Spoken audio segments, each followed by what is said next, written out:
Good morning and good afternoon to everyone around the globe, and welcome to the Saipem Safety Day. This is Davide, and it is a great pleasure to present this special event to celebrate the World Day for Health and Safety at Work. So first of all, happy April the 28th. I'm here in the Tokyo studios in Milano with our friends who are supporting us in the streaming of this special event. Last year, this is the second year, we said we do the Saipem Safety Day. Last year we did it with a marathon of 24 hours. This year the plan is to be together for about 3 hours, shorter event which will replicate throughout the day to cover the all time zones.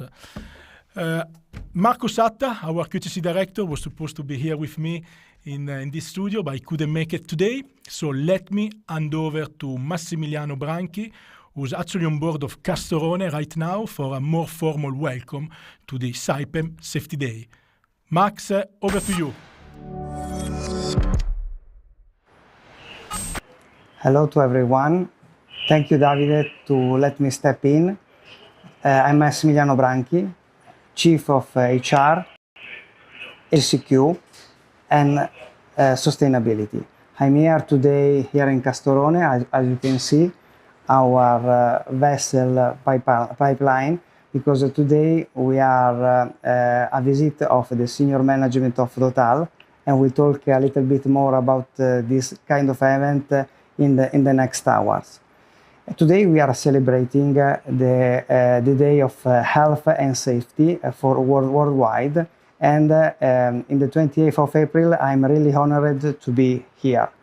It's a very important moment, and I'm standing in replacing Marco Satta, our director of HSEQ, that unfortunately cannot be here. Is coming back very soon, so thank you, Marco, and see you soon here in the next days. Talking about HSEQ, as you know, for Saipem is the most important things, and HSEQ safety is something that is every day in our work. Today we are also showing and sharing our new vision of HSEQ. HSE is managed directly by 4 pillars, and we'll talk more about this. For sure, we have first integrate safety into everything we do. Secondly, we respect safety rules and actively contribute to improve them. Thirdly, we have the skill of work safely. And fourth, we have to speak and intervene to protect ourselves and all the others. So let me thank you again, all of you, for this day. Have a nice day safely, and I will leave the word and the floor directly to our CEO, Mr. Alessandro Puliti. Bye-bye. Thank you. Thank you, Max. Thank you, Davide, and good morning to everyone.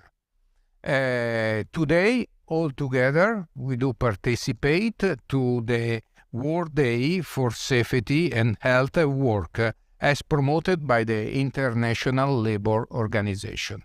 This is not a formal venue, this is a very important venue for all of us. Starting from myself, all the management team, all the workers, and not only the Saipem direct employee, but also all contractors working with us on board of our ships, on board of our vessels, in our construction yards, in our working site, everywhere in the world. We've been touching together in the recent months several subjects around safety at work. In particular, I would like to recall the day we dedicated to the fire prevention, the day we dedicated to simultaneous operation, and the day we dedicated to working at heights. Today, I would like to focus my and your attention to the asset integrity issue. You know that asset integrity is a very peculiar subject for Saipem, because the facilities we do build for our clients, they have to be compliant with all safety integrity rules with all safety and asset integrity, general and particular concept and activities. Asset integrity has to be part of the asset since the very beginning.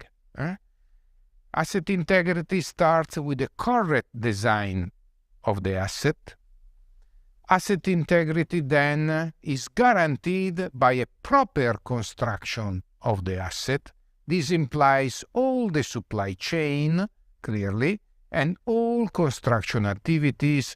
Typical point of Saipem when we speak about asset integrity is clearly the welding. We receive pipes from our subcontractors that are providing us pipes, and we weld it ourselves.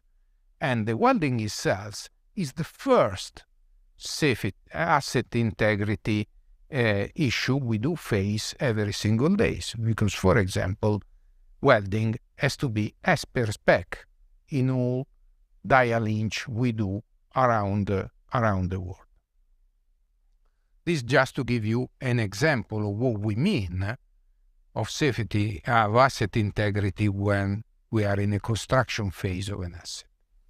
And then asset integrity has to be declined also during the utilization of the asset. Sometimes the utilization of the asset is done by our clients because they receive the asset from ourselves when we finish the construction and the commissioning activities, and then they start to operate the asset.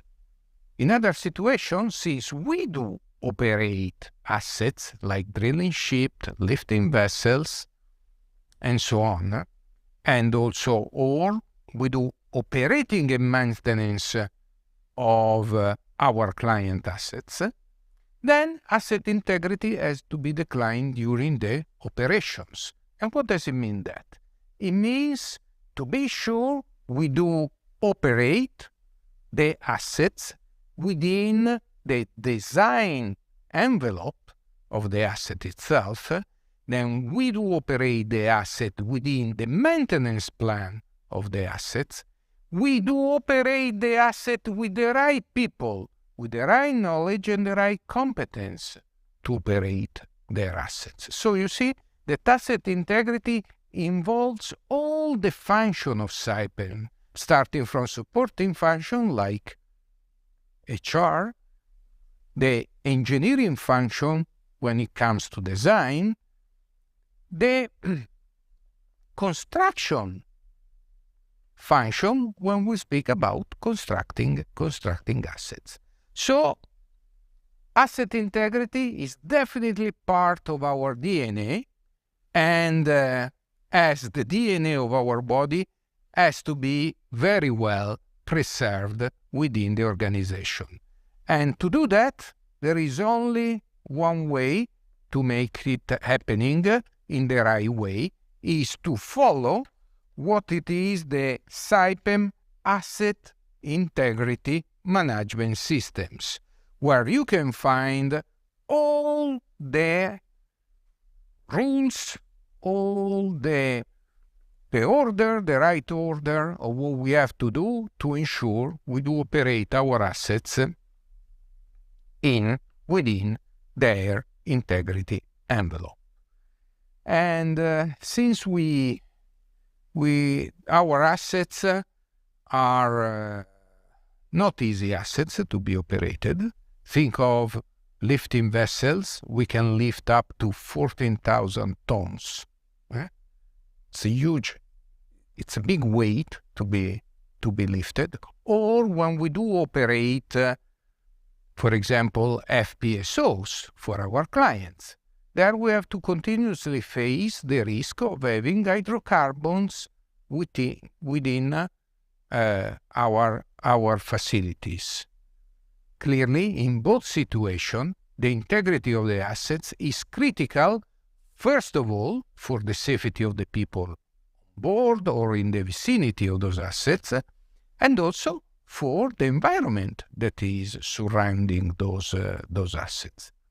And therefore, our attention has to be really a maximum on this subject. Failing in asset integrity means to put at risk people. So this is something that simply we cannot afford.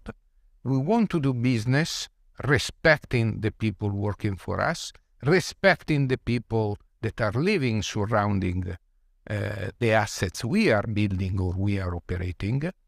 We want to do business respecting the environment in which our assets or our operated activities are carried out.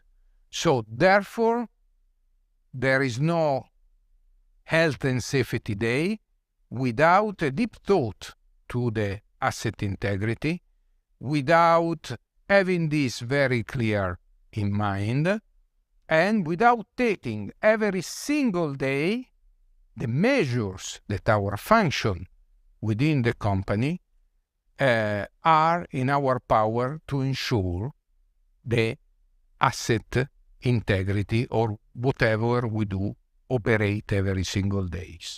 Doesn't matter if it is an FPSO or a forklift.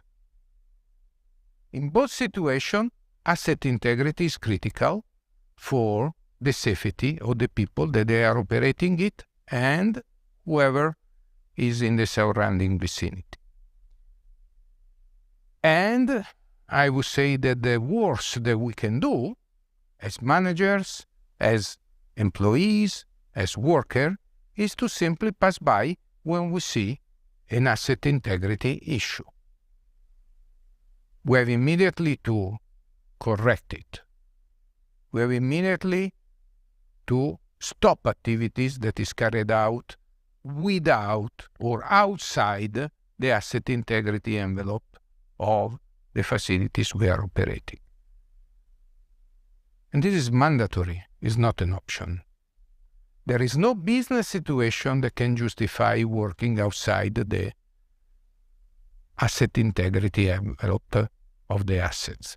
This has to be very clear in the mind of all the people working at Saipem. Either direct employee or contractor, doesn't matter. We are all together when we speak about safety. And with this, I wish you a very good Health and Safety Day, fruitful, and with really deep thoughts on this matter. Thank you. Thank you very much to our CEO, Alessandro Puliti, for this great opening message. Also, thanks, Max, on board of Castorone. For sure, we will get back to you later on.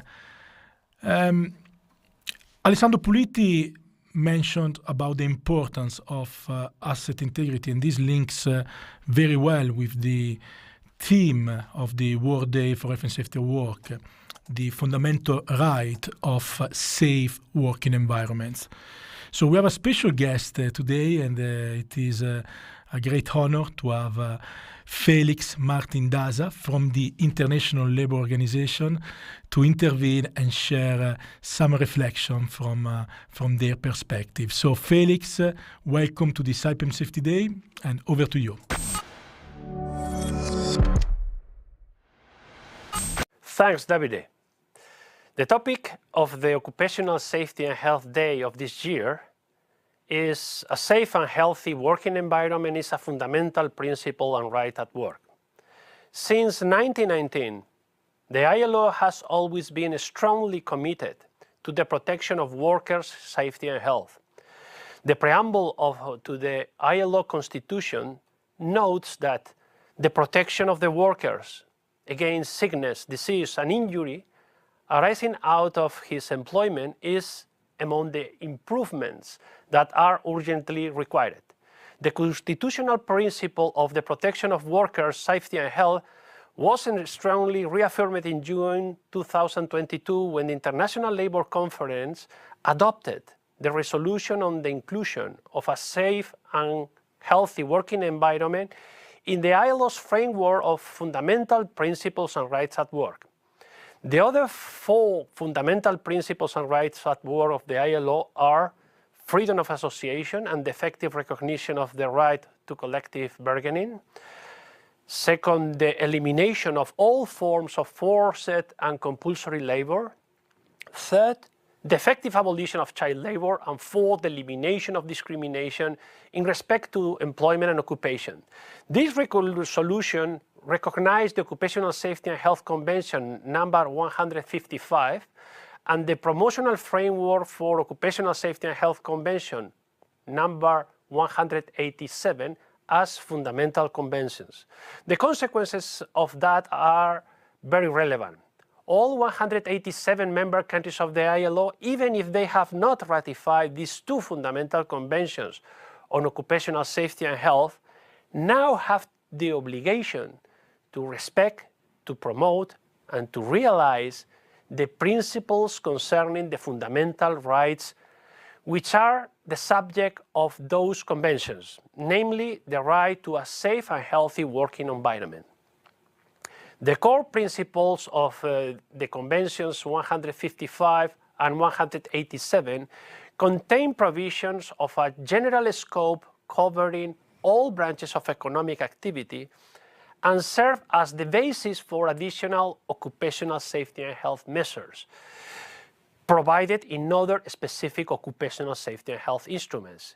These core principles are the adoption of a strategic system approach, the promotion of the principle of prevention, and the strengthening of social dialogue at national and workplace level.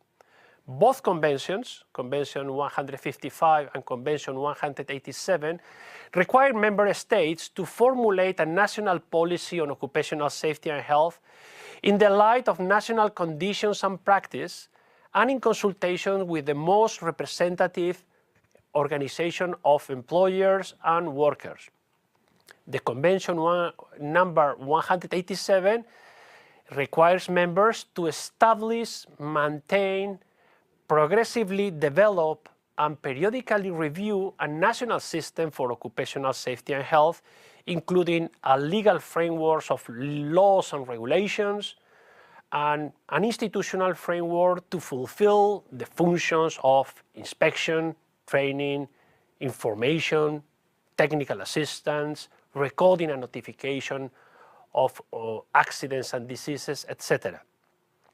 Additionally, Convention 187 requires members to formulate, implement, monitor, and evaluate and periodically review a national program on occupational safety and health, based on a previous diagnostic document, named National Profile on Occupational Safety and Health, and in consultation with the most representative organizations of employers and workers. These conventions also promote the importance of a system of defined rights, responsibilities, and duties in a preventative safety and health culture, and includes some essential occupational safety and health duties of employers at the level of enterprise. So these conventions require employers to ensure that the workplaces, machinery, equipment, and processes under their control are safe and without risk to the health. Requires them to ensure that the chemical, physical, and biological substances and agents under their control are with risk to the health, and provide, where necessary, adequate protective clothing and protective equipment to prevent risk of accidents and adverse health effects. Also, they have to provide, where necessary, measures to deal with emergencies and accidents, including adequate first aid arrangements. This decision to include a safety and healthy working environment as a fundamental principle and right at work highlights the commitment of the tripartite partners to protecting workers from sickness, disease, and injury arising from their employment. For many countries, this is an important starting point, and a solid foundation for further action in the field of occupational safety and health. Have a good Occupational Safety and Health Day.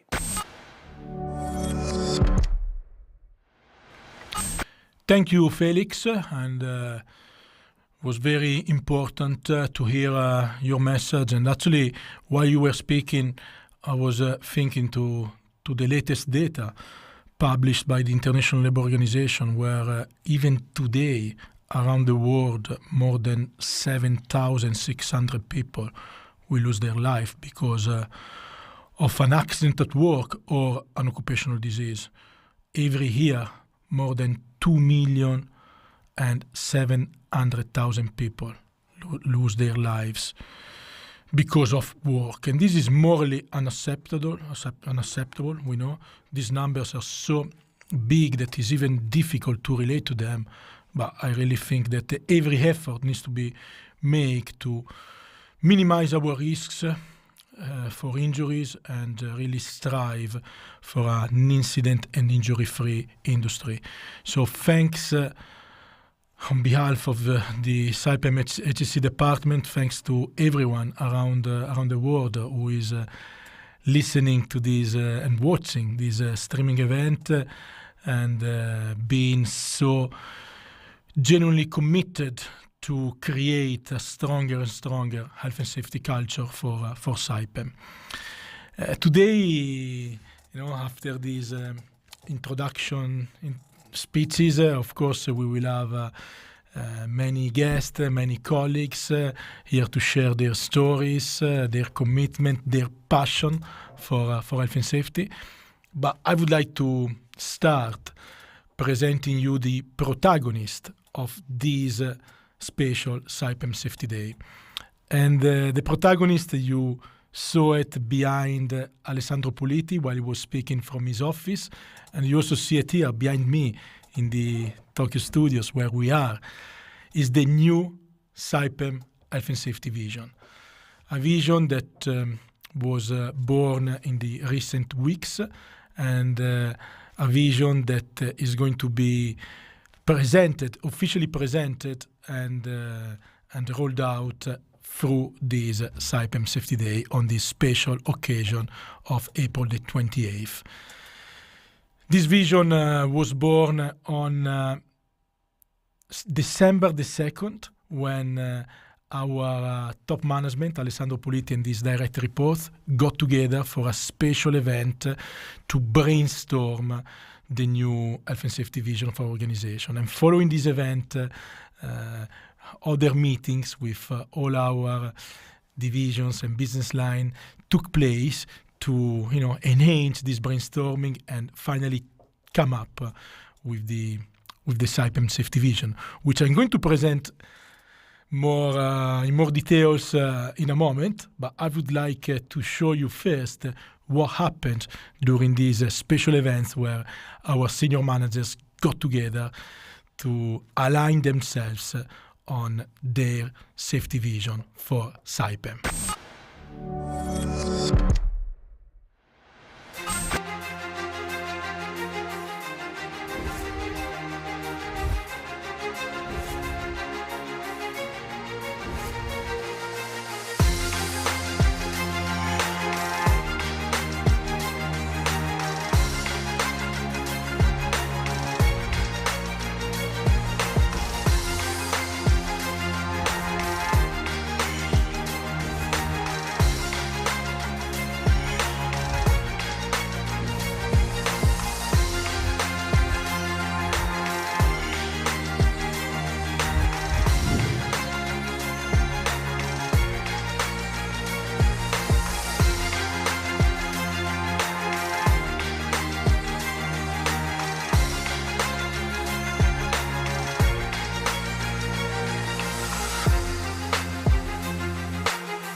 That's great. I remember those moments, very interactive and with great energy. And the result of this exercise is the new health and safety vision. It's the third time that we have a vision in Saipem. I think those of you with long service in our company remember the first vision that was launched in 2007. It was everywhere, it was in every site, in every vessel, in every office, in every lift, in every notice board. And then after 10 years, in 2017, the management at the time released a new edition of the vision, something that probably some of you remember also, because for 5 years this was our vision. But I think it was very important with our new senior management team to be fully aligned as an organization to a new health and safety vision. And let's read it together. Is a vision where we all integrate safety in everything we do. Is the vision where everyone respect safety rules and actively contribute to improving them. Is the vision where we all have the skills to work safely.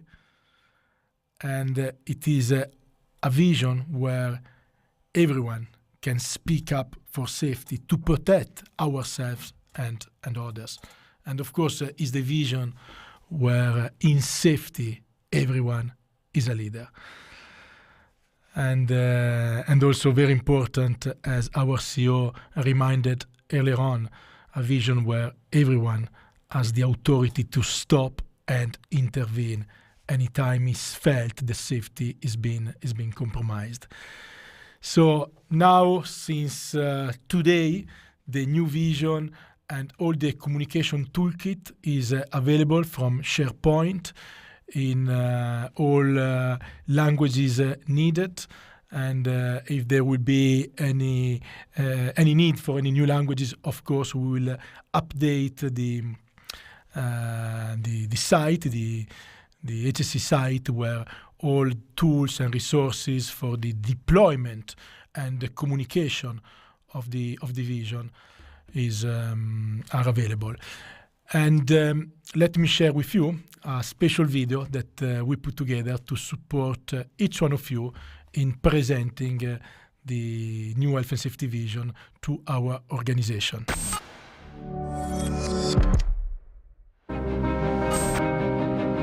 In Saipem, in safety, everyone is a leader.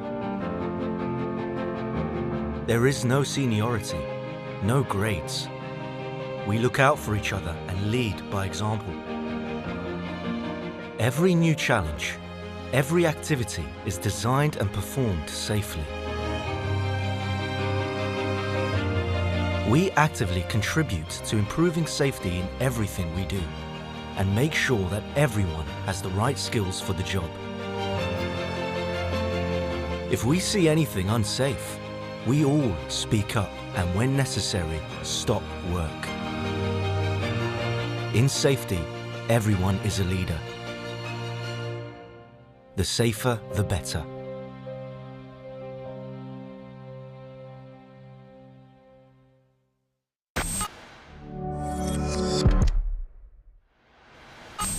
I hope you enjoy the video. I like it a lot. Maybe some of you recognize himself or herself in the pictures. And I hope you can use this video to present, to share our health and safety vision. As I said before, it's available for download in the HSE site. It will be, of course, dubbed and subtitled in several languages, as well as the vision is already has been translated in all different languages. So anything else you need, please don't hesitate to get in touch with my team, and we'll be very happy to support you. Now we saw the vision in theory, but I would like now to see the vision in practice, and we ask some powerful questions to some of our safety leaders. around the world. And I would like to ask Claudio Giglio from my team, is the HSE Culture and Training Operational Support, to introduce this collage, this montage of interviews we collected in the recent days. So Claudio, over to you.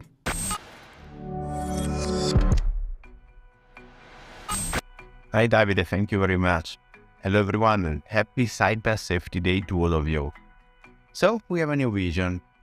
I personally like it really much. I think it's something we can definitely achieve if we work together and create the right condition for it to become real. We know that translating a vision into practical terms might be something difficult for someone, so in order to get some inspiration, we interviewed some of our safety leaders and asked them for questions about the 4 pillars of the vision and how they put them into practice. Here is what they said.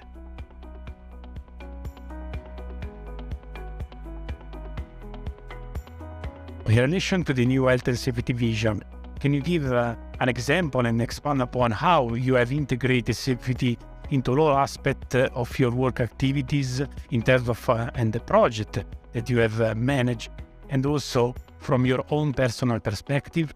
Since I started in my present role, I always wanted to shorten the distance between the offshore projects and the headquarters.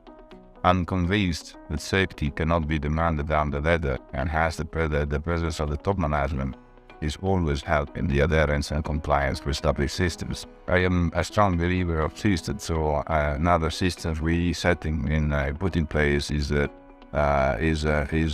rig of a quarter, the rig of a year, where we are measuring a long list of managerial KPIs, not operational, not efficiency in operations, but how the rigs are able to maintain certain standards on board units by a good management and leadership examples. So again, there are systems there which are very formal, they are very strict and very objective, measured on objective fact that you can measure, that you can actually confront each other. I guess this is one of the good things that I believe we have introduced in the drilling for the safety team active in this period. Moving on to the key directions. The first one, I'm conducting regular meetings, safety audit and risk assessment, not just on the spot. The second one, I am prioritizing safety as for value in these meetings. Sometimes we forget also to mention it. We have organized in the area 2 important events. One named the Practical HSE Workshop, and second one is the reloaded version of LHS Workshop. In the first one, all project managers have been invited, as well as all the head of department. We have addressed topics of trust versus blaming culture, and we fostered out-of-the-box thinking on new possible, practical, and immediately executable HSE initiatives. Everybody was committed on such initiatives and made sure to implement action in their own projects and department. The second workshop, which is the LiHS workshop Reloaded, we went back to the core of the Saipem HSE vision. We resetted again our minds around the basis of the LiHS, the most effective and engaging safety program I've ever attended. Really impressive. This workshop on LHS Reloaded will be in turn cascaded to all workforce in all work sites of the area. And this is another step forward if you want to spread out our safety culture within the organization. Engaging people means touching them deep in their heart. So we need to create a link with a specific subject and what people like the most.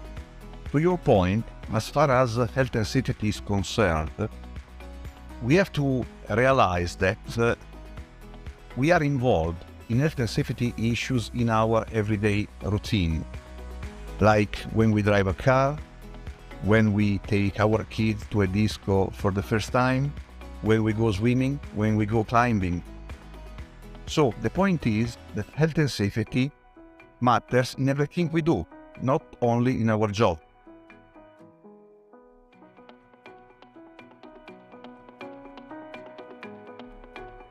The vision clearly refers to the need to respect the safety rules at all times and to actively contribute to improving them. How have you encouraged this approach within your team? Let me start saying that rules are important. We need to have them, we need to apply them, and we need to comply with them. Unfortunately, despite all the effort that we've done so far, we still see today that in the majority of the accident, there is still important infringement of the basic safety rules. So we need to effortlessly remind each other and ourselves to comply with such rules. We have them, let's use them. However, I hope soon we will go past this step. What do I mean for that? I mean that we can go past this step when we'll be able to create a real safe environment for all our people and for all of us. Is this a utopia? I don't think so. It's a matter of culture. Corporate culture and culture of the society where we live. And we need to remind ourselves that it is without any doubt that Saipem in the past 20 years has contributed a lot on improving the culture of safety throughout our organization. And honestly, we should be proud and grateful to work for a company whose foundations are based on the solid principles of health and safety of its employees.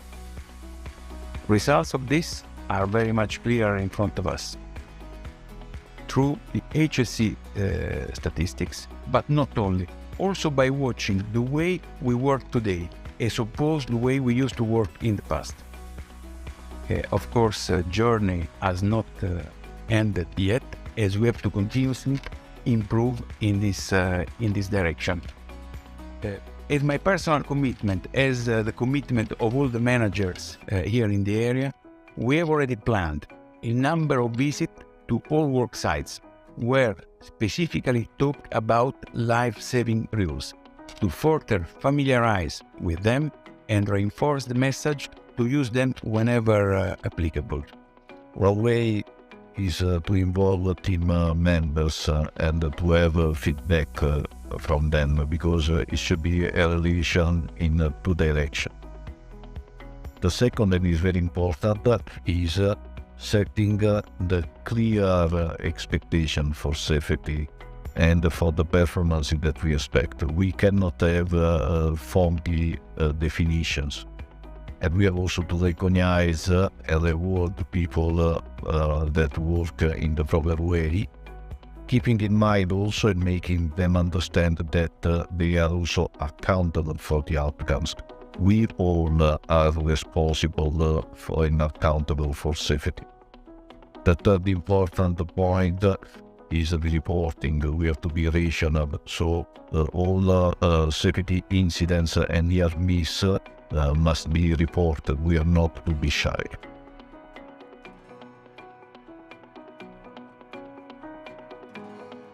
Safe work is only achievable when people have the right skills to perform their job. What specific skills do you perceive are critical for personnel to perform their activities effectively, but above all, safely? Well, personal skills are as important as technical skills. However, when it comes to a supervisory role and above, the managerial component becomes more and more important. And so skills like communication, team spirit, courage to change, leadership are becoming increasingly important. So, in that case, personal skills are even more important than technical skills. I see 4 important points of this. The first one are the technical skills. People, our workers, they must know how to use tools and equipment. From this point of view, the toolbox are very important. Communication. Communication is a key, but especially in our business where we have different cultures.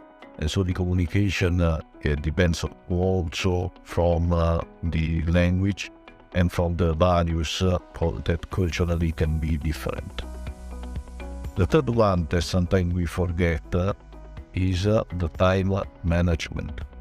Time management is very important because our workers, our people, our supervisors are always called to cope with deadlines, but they have to do this always keeping that safety is the first priority, and they have to learn to handle and to prioritize things. In the same time, of course, this is the day-by-day life of our work, they have to develop adaptability and flexibility and problem solving. Why? Because we are to be able to respond to unexpected changes. Once again, never giving up on safety priority. Now, I think we need to work in 2 directions here. And these 2 directions will definitely converge to the same. The 2 directions we need to work on are safety and efficiency. As our CEO Alessandro Puliti likes to say, safety equal rather than safety first. What does it mean? It means that there is no need to superimpose safety to the way we do normally things. As a matter of fact, safety and efficiency, they go hand in hand. So you need to be competent and skilled to accomplish your working task. And you have to be trained to do so, to do it safely. And guess what? Doing the work safely, it is never in contrast with the efficiency of your work. Actually, as we used to say in the past, the more safe we are, the more efficient we become. We just need to improve, to train people to their particular and peculiar working skills, while we train them in doing it safely.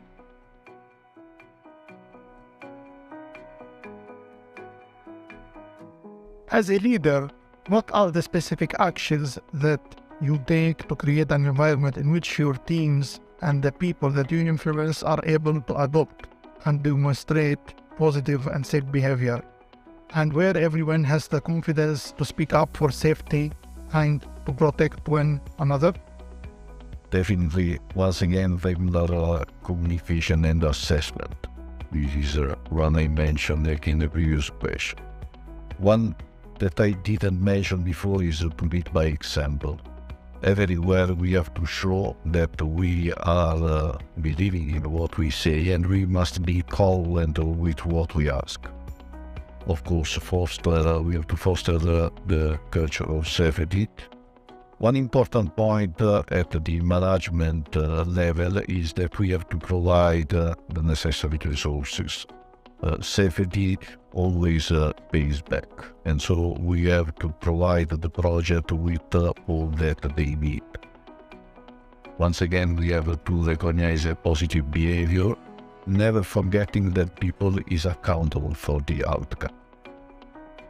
There is one point that I would like to mention here, and is the health management system in Saipem, that in my opinion is first class, and we have to recognize.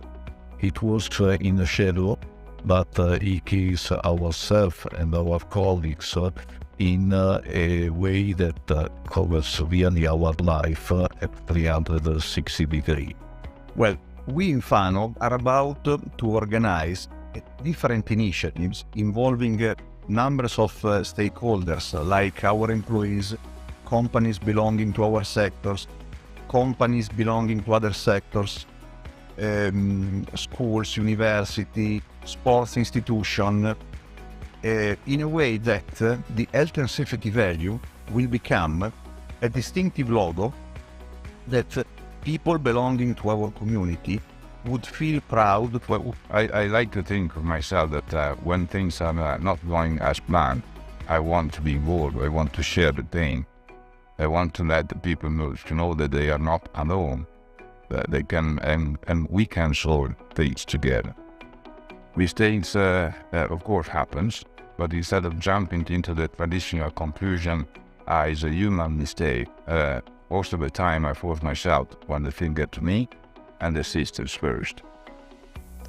So I want to understand why we're not preventing humans to take the shortcuts. I was spending the time to do it as per procedure, not caring for others by stopping them and doing something wrong, etc.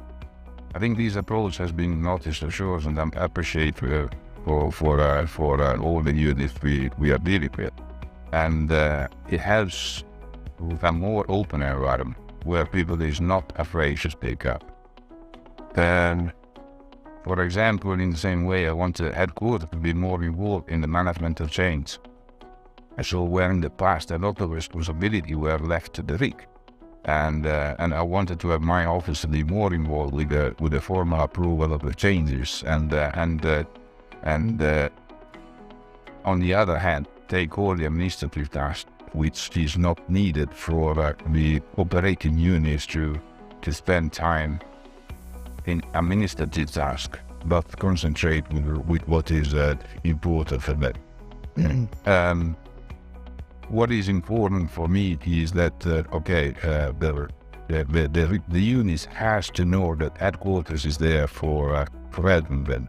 The responsibility has to be shared. Intervention, as we learned in the course of the years, is a critical step if you want to contribute to the cultural change in safety. This can be achieved if you generate within your team a culture of trust as opposed to a blaming culture. That is a working environment based on transparency and cooperation. By doing so, you won't only generate a safer environment, but also a more efficient working environment. I start by myself and force myself every time, even against my laziness and my shyness, to intervene whenever I see an improvement of safety. And at the same time, I urge and challenge my colleagues to do the same. Thanks again, and good World Safety Day to everybody. That's great. Thank you, guys. Thanks to Angelo Spingardi, Anna Ruiz, Francesco Maffei, and Fadi Jabour for your interactions with our safety leaders, Alessandro Buscia, Paolo Croatto, Fulvio Illuminati, and Guido D'Aloisio. And you may have seen that our vision is already displayed in our offices.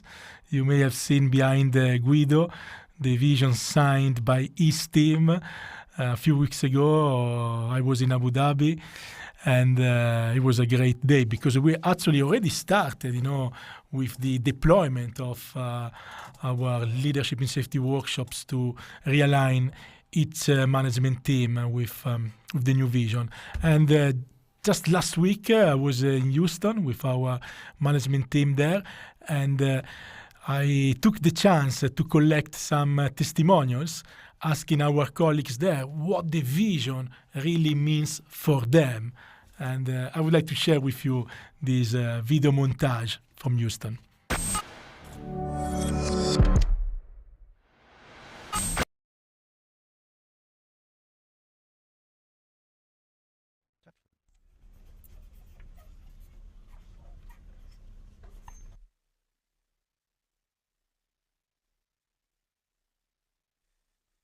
LHS and the cultural element is so ingrained now in people's minds in Saipem. It's become part of our lives.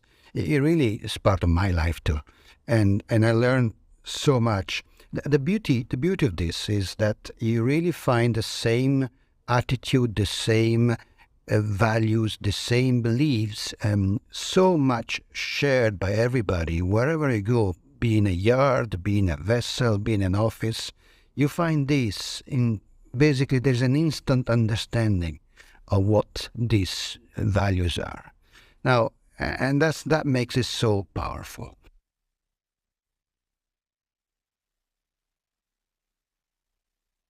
A manager, I've been working with Saipem for more than 15 years. I've been exposed to LHS program since the very beginning of my career, and I became a fervent disciple of LHS vision, our safety vision. It completely changed my life. Working-wise, obviously, with my colleague, my co-workers, workforce, subcontractors, clients, but most of all with my family.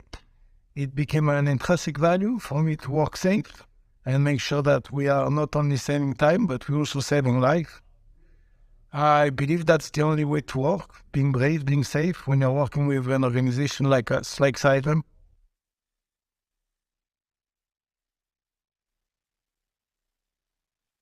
Well, safety means to me is safety, as we say, charity begins at home. So safety at each and every step, whether we are in an office or we are at a work culture, is end of the day, we need to think about, how safe is our workplace is there, how safe is my colleagues are there, environment is there. So all those kind of things, we have to keep on talking, re-evaluating, discussing, those kind of things come into the picture in my mind when you say the safety.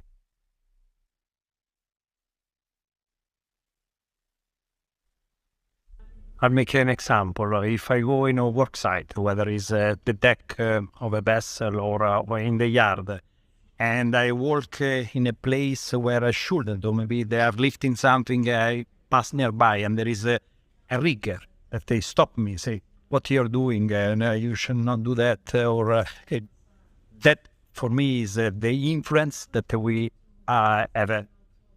were able to achieve to the people. So anyone teach me something is already an achievement on itself, and that it means that we reach the vision.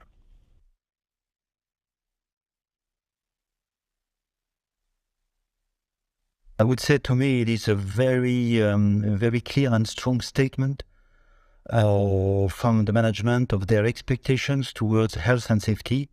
It is applicable at all levels of the organization.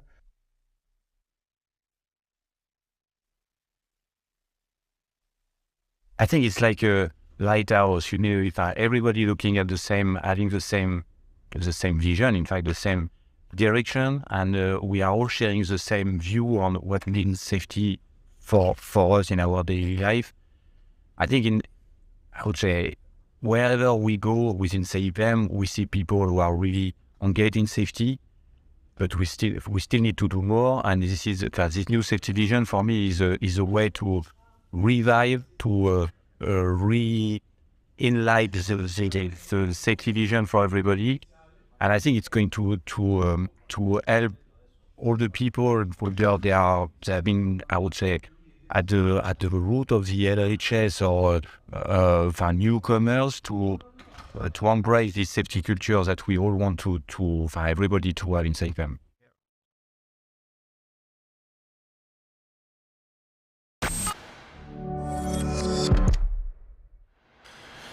Thanks, Giorgio Martelli and the team there. Thanks also to Catherine. And as I said, we already started with the cascading of the vision. And a few days ago, also Mauro Piasere and his team arranged an event in Milano, in our new offices. And I had the pleasure to listen to a fantastic safety speech from Francesca Dornetti. So I asked Francesca his availability to replicate her speech for our Saipem Safety Day. So I know Francesca is ready to share with us a very important message of care. So Francesca, from our head offices in Milan, over to you.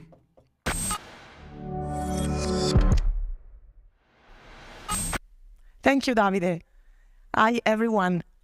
Today, my personal contribution starts from an event that occurred shortly after I joined Saipem.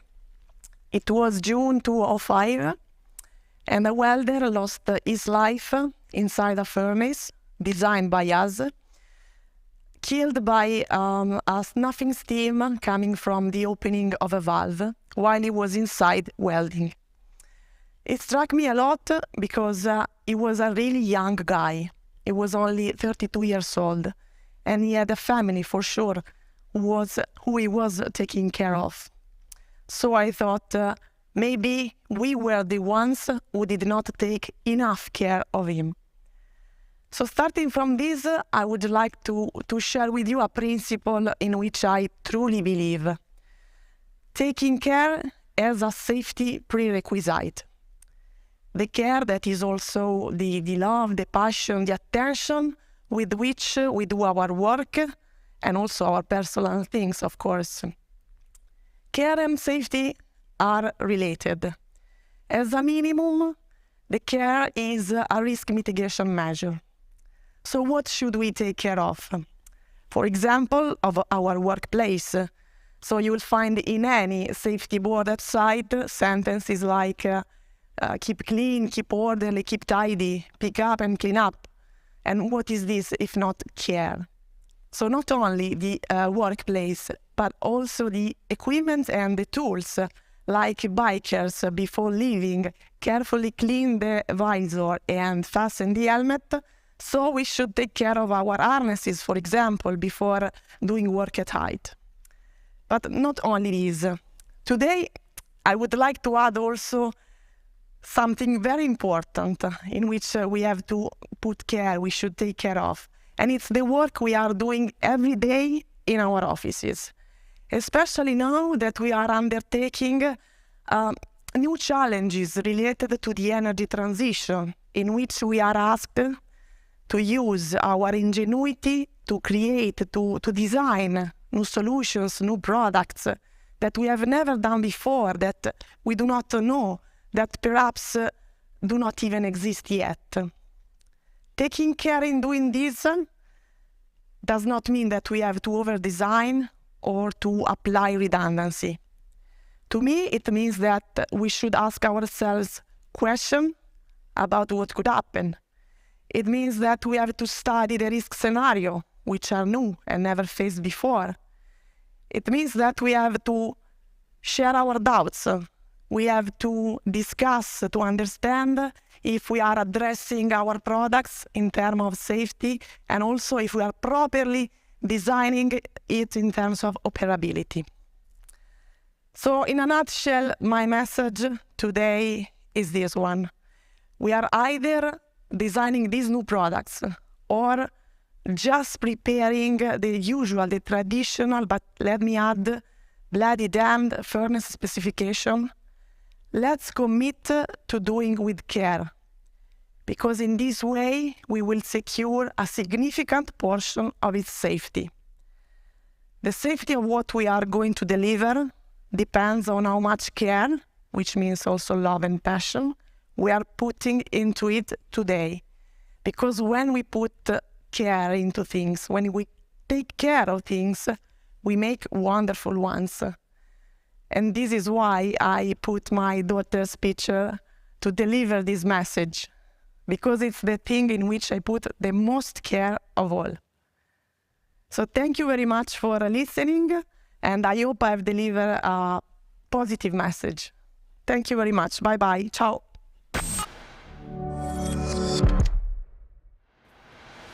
Thanks, Francesca. You certainly delivered a very powerful and positive message.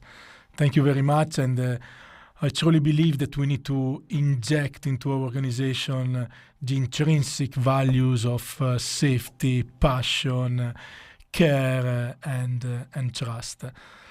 So great story. And also underlining the importance of the fact that HSE always start at the design stage. So something very important to remember. And as Francesca said, in our organization, we are exploring new businesses, especially in relation with the energy transition. So I would like to cover this topic, and from our offices also in Milan, we have Riccardo Vatta connected in the room with two special guests, Giuseppe Iocco and Luca Cattedri. So Riccardo, I leave to you the floor for a conversation on the important topic of health and safety into these new aspects of our business. Riccardo, over to you.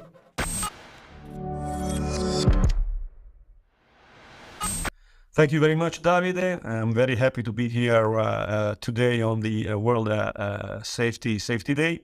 And we are here today to briefly speak about two different businesses in which Saipem wants to expand. We are not talking about, let's say, traditional oil and gas business.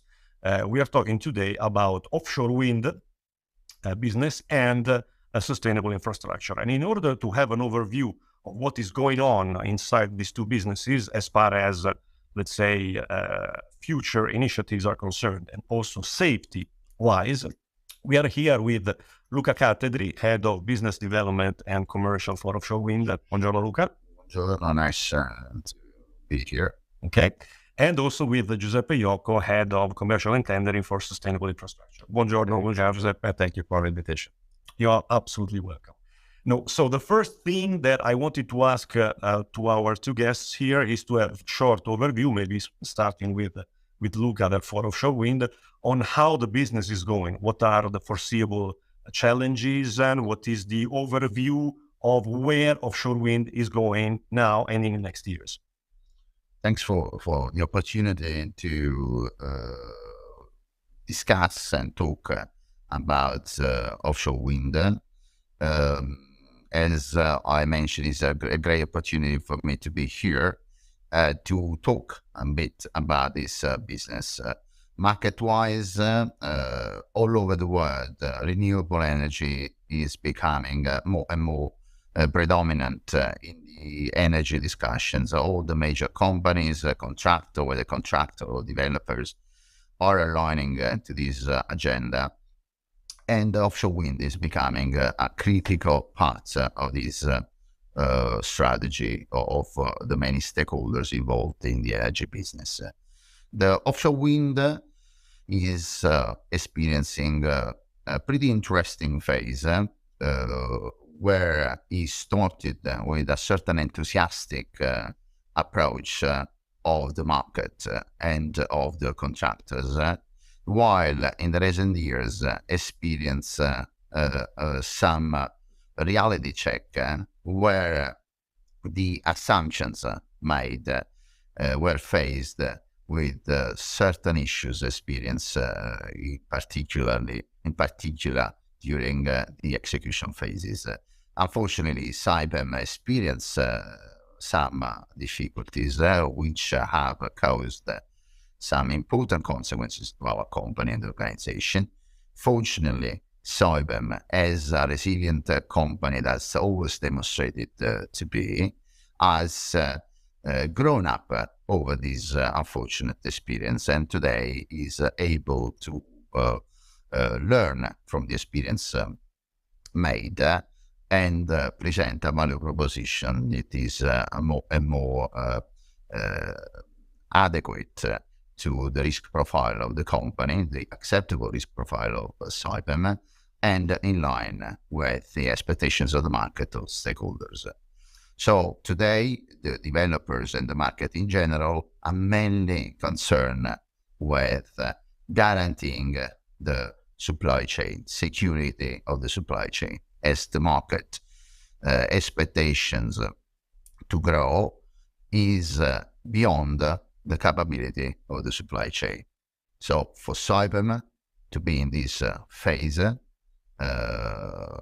and in this market is a great opportunity that if adequately supported by a strong safety culture and management culture, will certainly give the positive outputs we all desire and wish. Thank you, Luca. Very interesting the fact that we have overcome the initial difficulties. Very interesting also the fact that the market is going through a reality check. And about the safety aspect, we're looking forward to get deep into some details with you. And Giuseppe, as from your point of view, as far as sustainable infrastructure, where are we going? Where is this kind of business going, Italy-wise or even outside of our national borders? Well, I would say that we are witnessing recently to an extraordinary increased demand and let's say for a better, let's say, sustainable world to live for our life and for next generation. This is leading to an increased demand for let's say new transportation infrastructure such as railway, metro, tramway, monorail, in general urban mobility. To sustain fast mobility and let's say, of course, to connect the cities and let's say, of course, to reduce the CO2 emission and to reduce the climate change impact. This is, let's say, the scenario where we are moving today. And beyond this, we see, of course, an approach of the market for a breakthrough.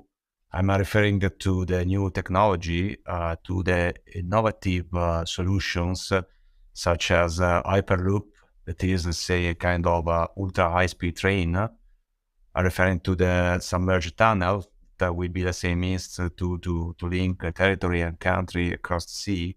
I'm referring to a smart city. Just to mention, let's say, the huge investment that Saudi Arabia is putting on NEOM, that will be, let's say, one of the biggest smart cities in the world in the near future. See that in this scenario, we see a huge investment into the market for the transportation infrastructures, backed by investment funds and green policies that's been issued by authority and institution. For example, Europe and their New Generation EU, or the most famous recovery plan that is, let's say, of course, one of the major investment in Italy. And again, let's say their so-called do not significant harm policies and guidelines that are, of course, making, let's say, more and more, let's say, attention, let's say, to this field. Of course, I mean, Saipem in this market is keen to stay as a major player, pushing sustainable infrastructure project, transportation, and mainly transportation project. And indeed, we are, let's say, looking at high-speed railway and urban mobility in general to sustain, let's say, the future development of this market. I would say that this is, let's say, coming from our huge experience in high-speed railway that we are having, that we had in Italy for the high-speed linking Milan and Bologna. Nowadays, we are doing the high-speed linking Brescia to Verona.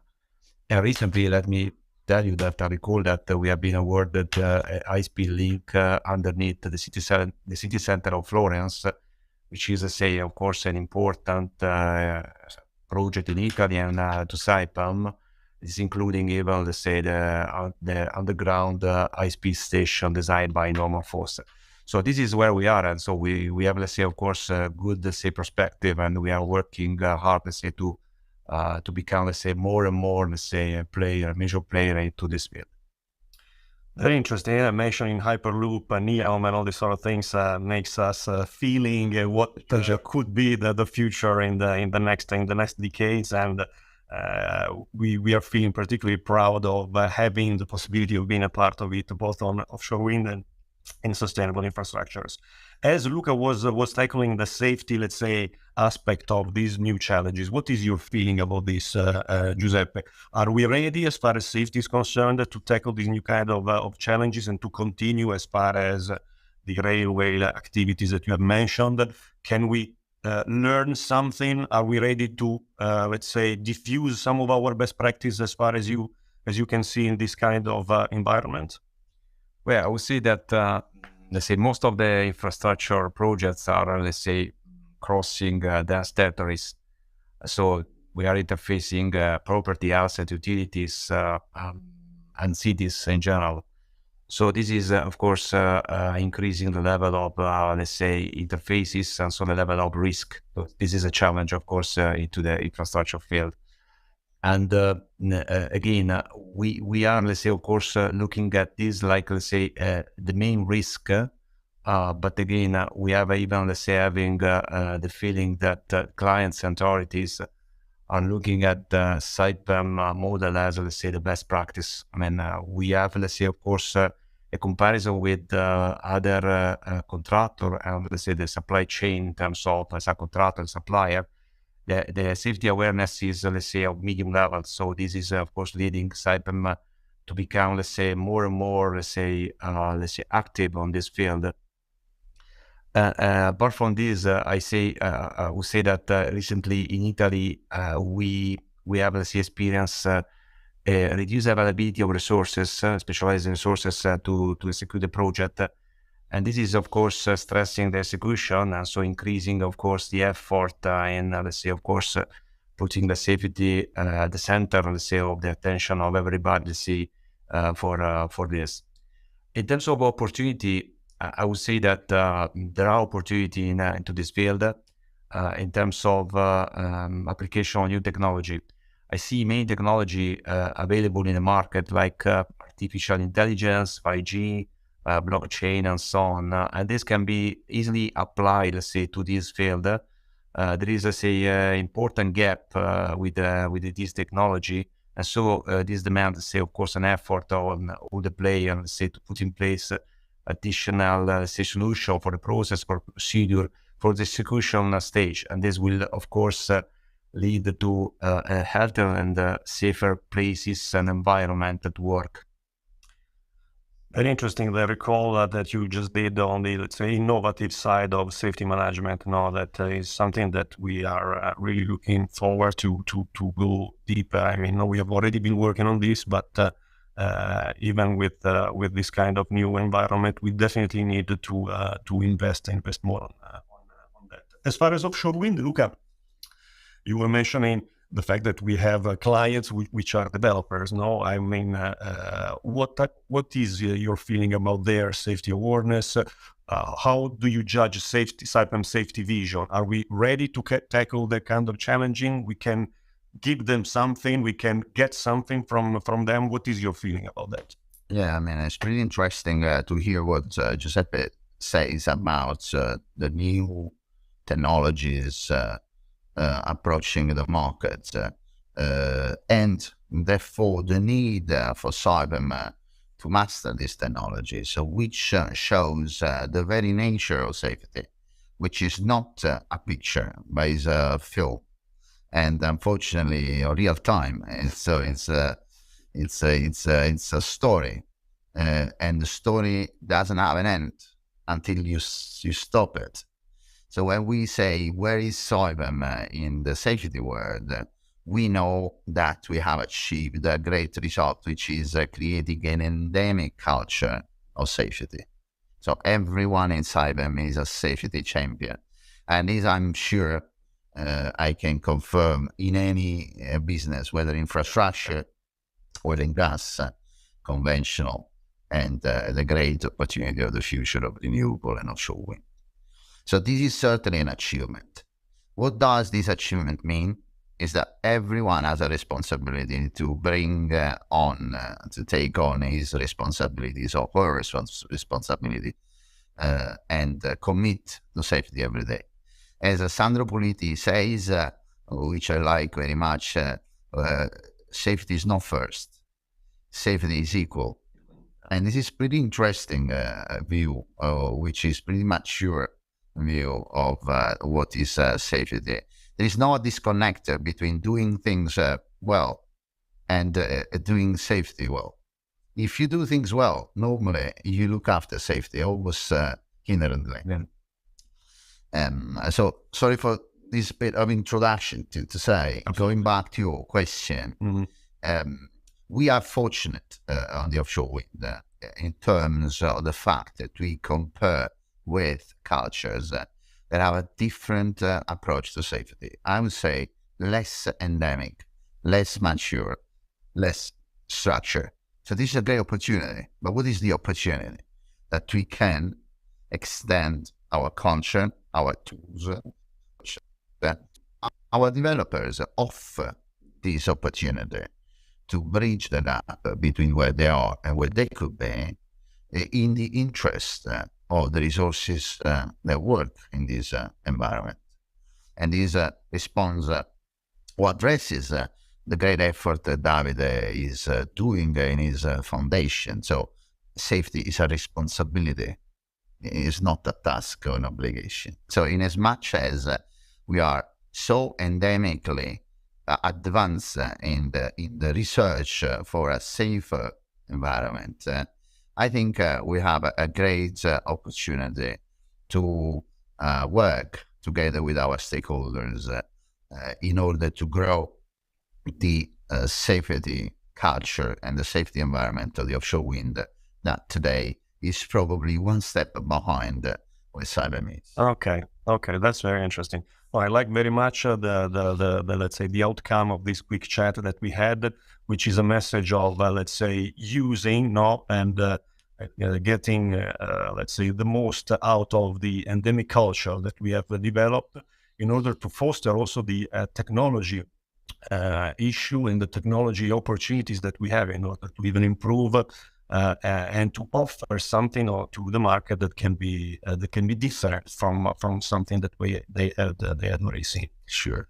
So, guys, thank you very much. It's been very helpful and very, let's say, useful, and also, I guess, very pleasant for our colleagues that are watching us having this kind of conversation with yourselves.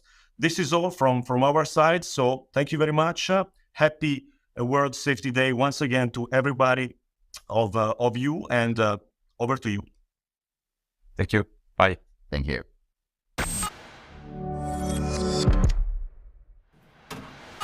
Thanks, Riccardo, Giuseppe, and Luca. Thank you very much for your insights. And I really like the idea of Saipem leading somehow the safety culture in these new fields.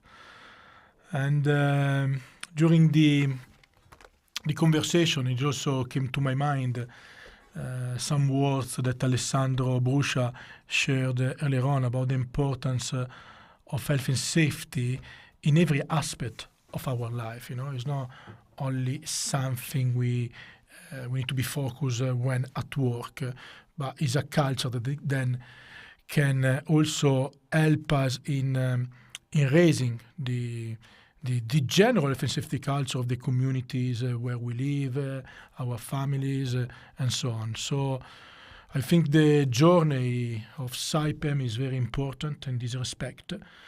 And I got here one of the books we published a few years ago with the collection of all LiHS news.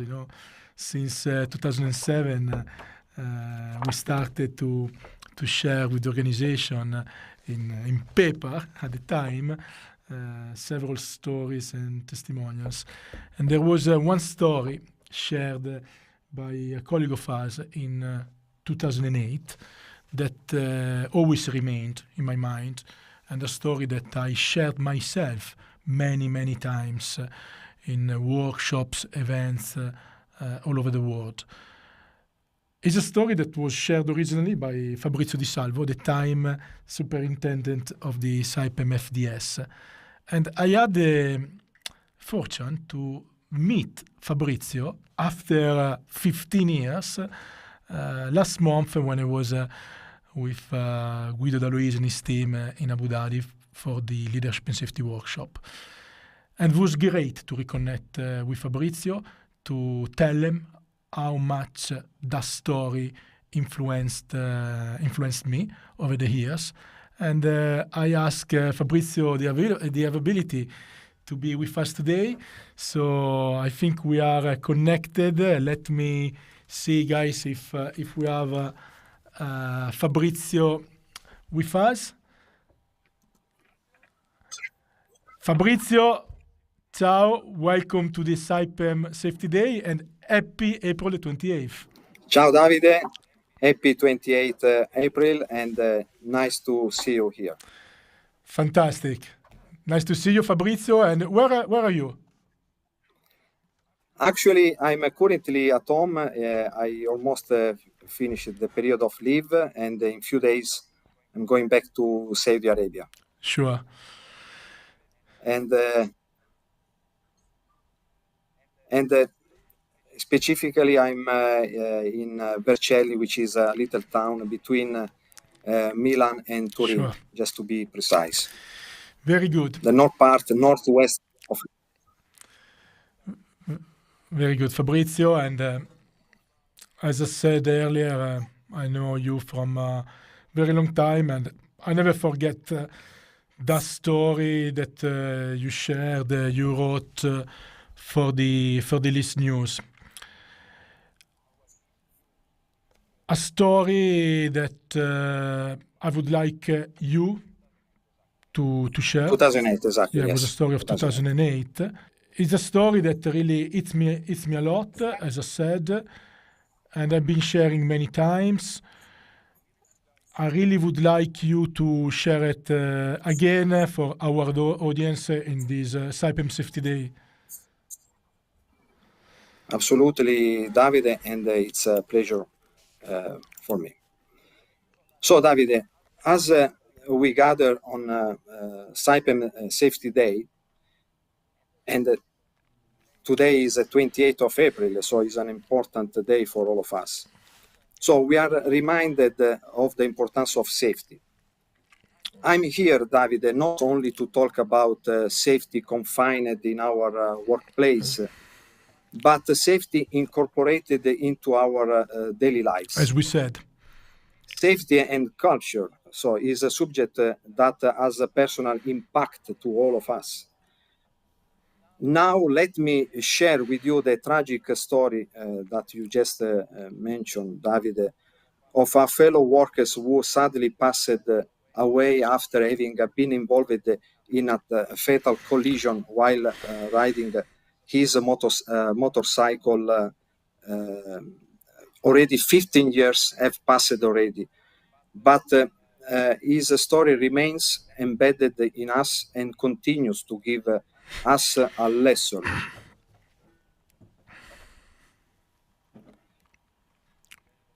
Now I'm going to talk about Giuseppe. Please. So Giuseppe Ruffolo, working with us in 2008 in Nigeria in a new campaign of ACPO, is the name of the project, for the deep water project on board of Saipem FDS.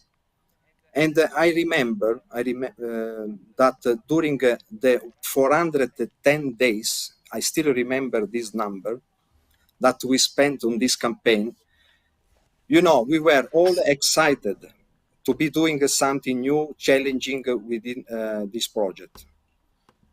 Because in particular with the deep water, we were always, let's say, curious, to perform a new challenging. We were all worked hard, and we did all well, and the project was successfully completed. And at the end of the campaign, we received even messages from the top management congratulating us for finishing without any accident. You know, Davide, Saipem is a safety conscious company. So I must add that within all Saipem workplace, the culture and the wearing the correct safety helmet equipment is mandatory for all, without any exemption. Giuseppe was part of the mechanical maintenance team and always wore the correct safety equipment for the task and for the work he did. And he had an exemplary safety awareness record whilst at work.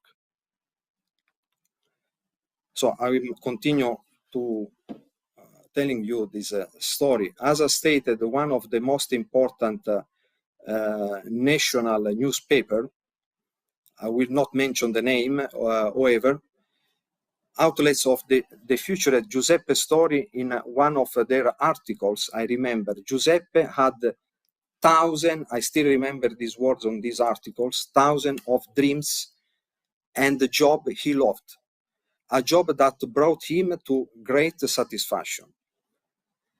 However, at the end of this project, our celebration, I remember a party, everybody happy, were short-lived when we learned that Giuseppe, unfortunately, passed away, tragically, at the young age of 26, due to motorcycle accident. As I said, Davide, he was not wearing a helmet, which is unfortunately a common cultural practice in the area he lived in. So, let me explain how not wearing a helmet is a cultural reason, because this is the point. In the area where he lived, firstly, it was deemed unfashionable to wear a helmet. You know, if I wear in the helmet, people, this is not strong. So it's a part of culture of that area. We are talking about 15 years ago. Secondly, the temperature most probably are higher in summertime, which make wearing a helmet is somewhat uncomfortable.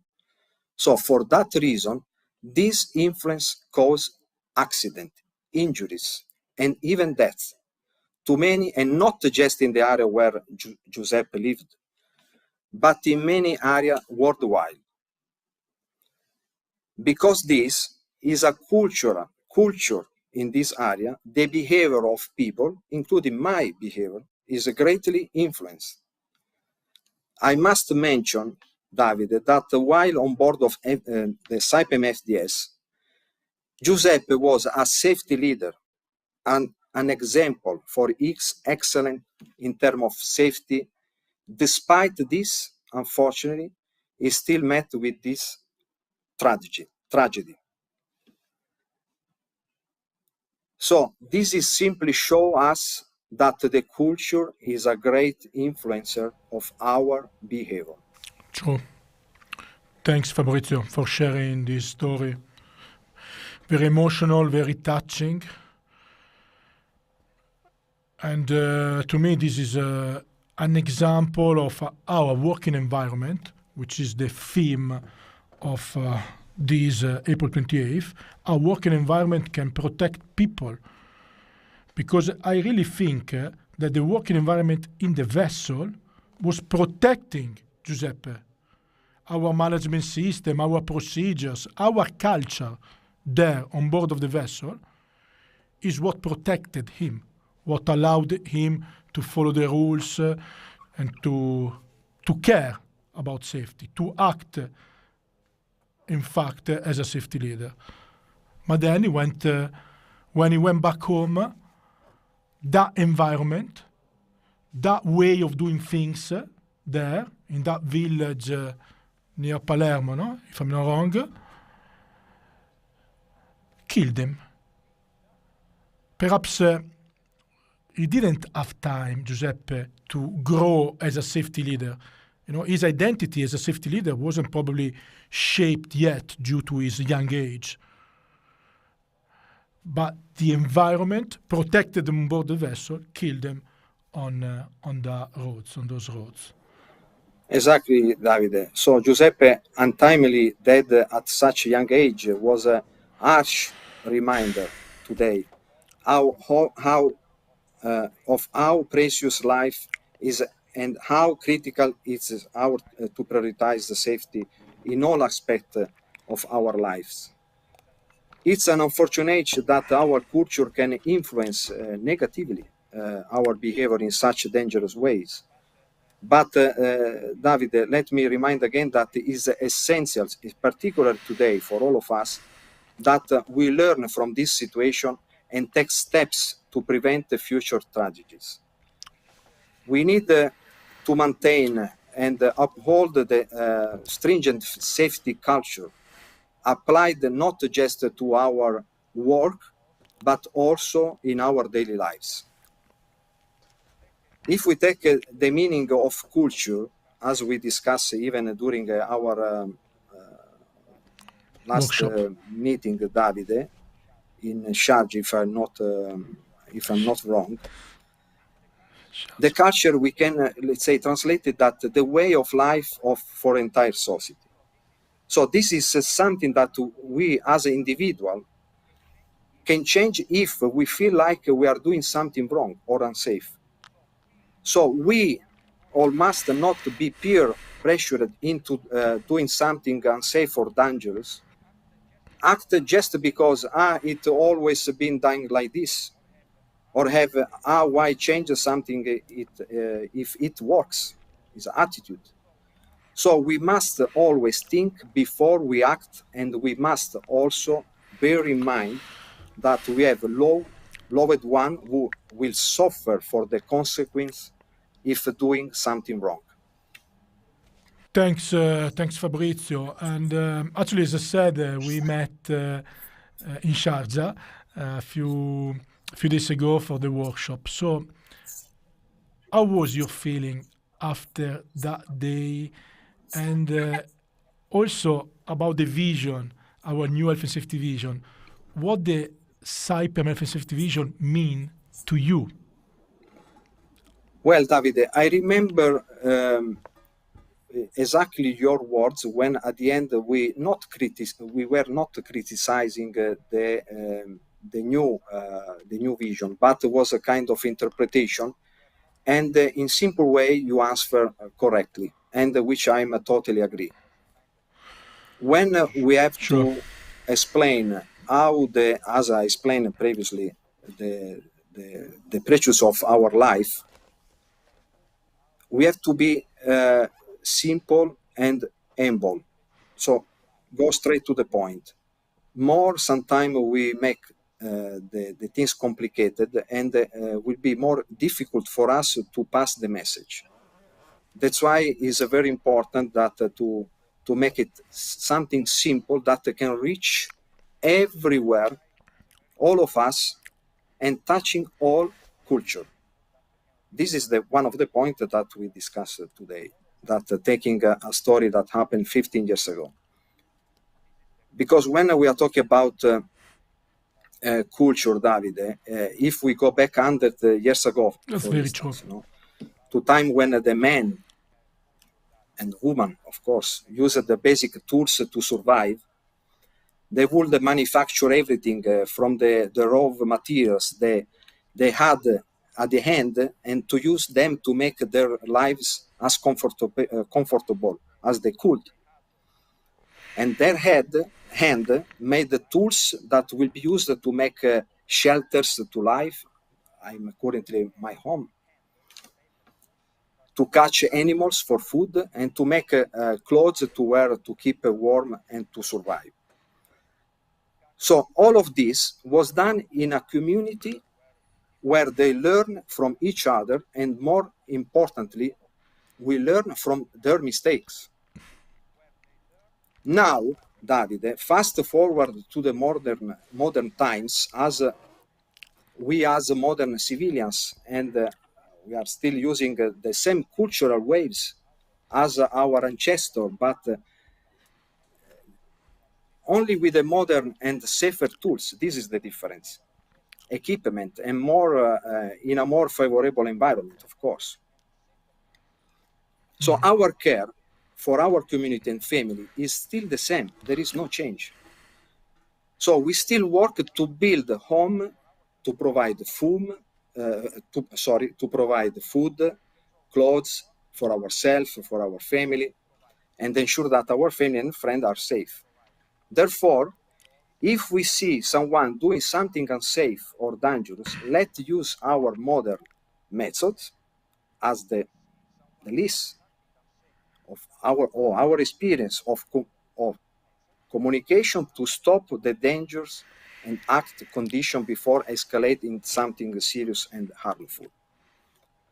So I think the list and all the effort that David and you and your team are continuously put in place to involve all of us, as you said, is a non-conventional communication, which, in my opinion, but not only my opinion, because of what we discussed, will touch more our heart, which is is one of the most important. Of course, our brain, because the brain is the one that is connected with our heart, as you said, and then give us the command to make the correct behavior in order to avoid any issues that will cause a consequence, as we discussed. Thanks a lot, Fabrizio, and great insight. Thanks for sharing the story. Thanks for being with us today. Yeah. And thank you very much, Davide. And let me conclude. I hope that will be not long, but however, that we can honor the Giuseppe's memories by continue to work passionately toward our mission, Davide. For sure. Of promoting safety. We should not let his passing go in vain, and if we still don't learn from it. There is no change, as you said, if there is no involvement. We are gathering here today to give additional effort and contribution to improving the value of safety that will preserve our life. Our commitment to making a change in our safety culture is vital, and it's everyone's responsibility to contribute to this effort. Whatever is our personal life or professional setting, let us strive to make safety a top priority. We are here to emphasize that the dangers are hidden everywhere, and we need to work together and correct each other when we see that safety is compromised. Together, we can make a positive impact and create, as we said, a safety culture for ourselves and for our future generation.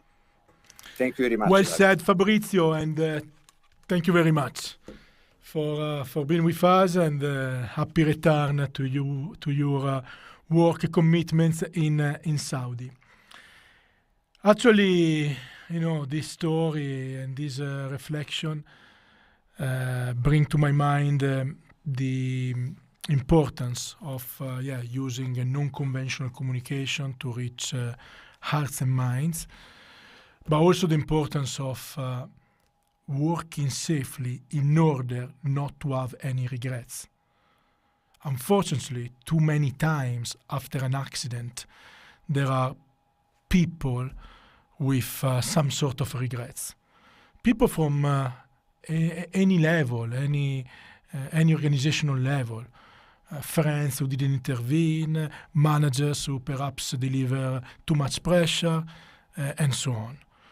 So after another incident that unfortunately we had last year, a fatality actually, we launched a campaign that perhaps some of you guys have seen or have contributed to spread, a campaign called No Regrets, Work Safe, No Regrets.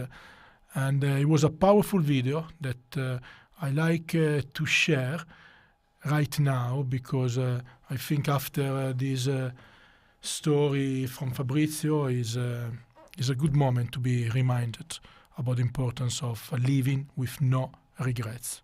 So let's watch it together.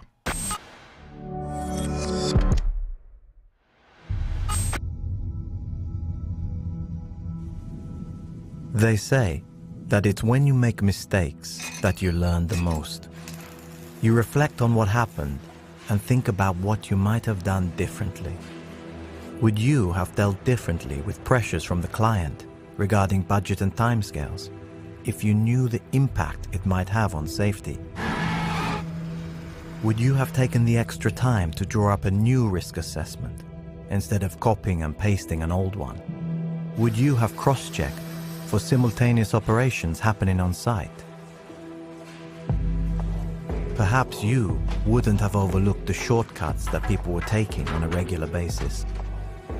Maybe you would have made 100% sure that the team was competent and fully aware of the risks before starting work.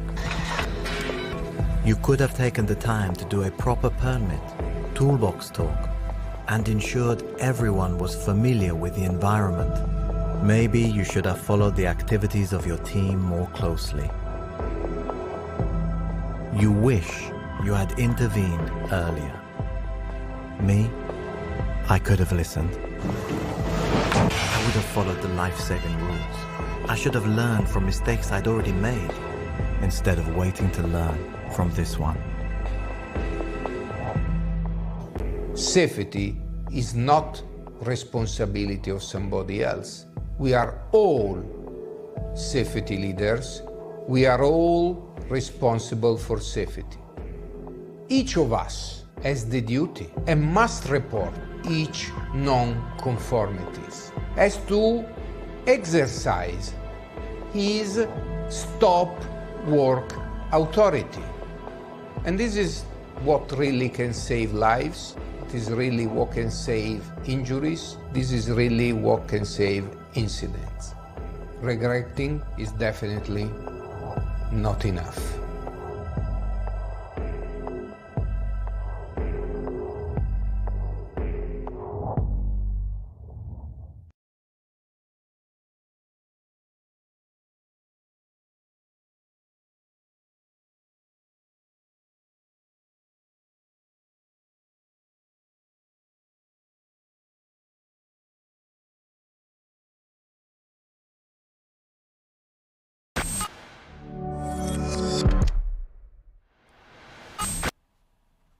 Yes, regrets saves no lives, and we had the opportunity once again to listen to the very powerful and straight message and expectation from our CEO Alessandro Puliti. Now, it's time to reconnect with Castorone, where at the beginning of the Saipem Safety Day, Max Branchi welcomed all of us, and he promised that we would add a report of what's happening today on board of Castorone with one of our key clients, Total, being on board. So I understand from the guys here from Tokyo Studios that the montage is ready. So we are ready to hand over once again to Castorone for seeing together how they celebrated April the 28th on board the vessel.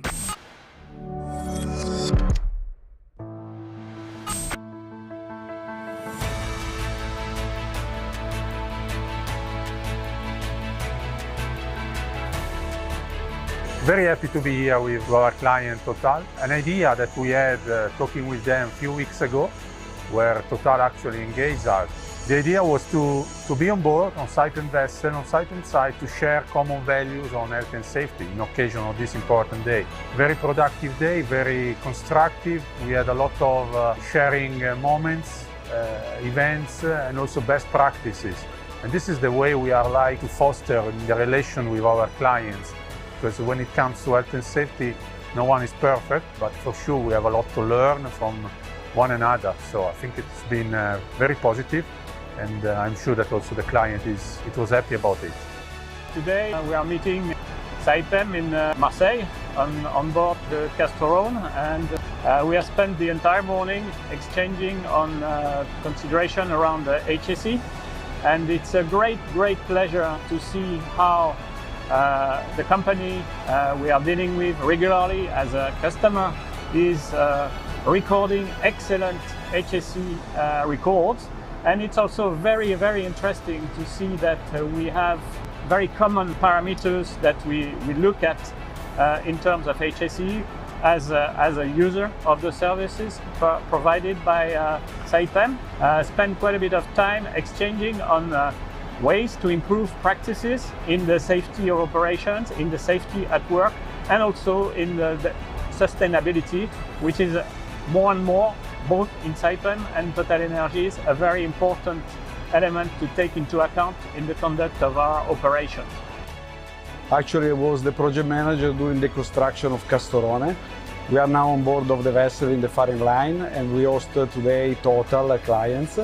That is our client for the future project Phoenix in south of Argentina. The Castorone has been designed and built according to the highest safety standard. It's classified by the ABS, and we implement in the last years all possible state-of-the-art improvement in terms of safety and environmental. We are now in the firing line. That is an impressive area where we join together 36-meter pipes joint, and we deployed in the deep water. We are very proud because we are continuously improving our system. We're implementing also HVO, that is a biofuel supplied by Eni that we will test in the next project in Mediterranean Sea. This is the new future challenge that we have in front of us to reduce our greenhouse gas productions. I really want to thank Saipem for this moment, on this visit, on this impressive vessel. I think it's really a privileged moment, to share activities and focus on what are our both core values, meaning safety, but not only safety, but now also on sustainability. We see that there's a strong move on that from both companies, which is very good. And sharing experience, sharing points of attention, and sharing what are the main messages that we want to provide, both us as a company to contractor and feedback also from the contractor to company, is extremely important. This is my first time, on a construction vessel. Extremely impressed. I think the automation that is made has a strong value both in terms of operation but also in terms of safety. I think it looks like a top of the class technology to provide safe and quick and valuable operations. And in fact, I'm very glad of this opportunity we have taken with TotalEnergies. This is a great event. We were able to share about our different approach to safety and sustainability. And this is a way that we can grow together. I'll encourage this type of initiative and encourage also on the coming project Phoenix with this vessel for TotalEnergies in Argentina that we work together to prepare the operation and work towards achieving a great safety results. It's a very good opportunity to be there today, to share safety culture with one of our main contractors, Saipem, and to have the opportunity to come on the Castorone, which is one of the, let's say, more recent or more used vessel in the fleets of Saipem. And more than everything, because it will go soon, just after the dry dock campaign, it will go to a Total Energy project in Argentina. But more than everything, to share our experience, to share all the initiatives that we are doing together, to exchange on a recent incident in order to avoid in the coming months, years, everything. And we all have the same goal, zero fatal accidents in our project, in our activity. So it's very good to have this opportunity today. We are with the Senior Vice President of Total. Today was a great moment. Also our client expressed a very strong comment, a positive comment about our work, and they are proud about our performance in health and safety. I'm very, very delighted to have participated to this safety meeting with Saipem.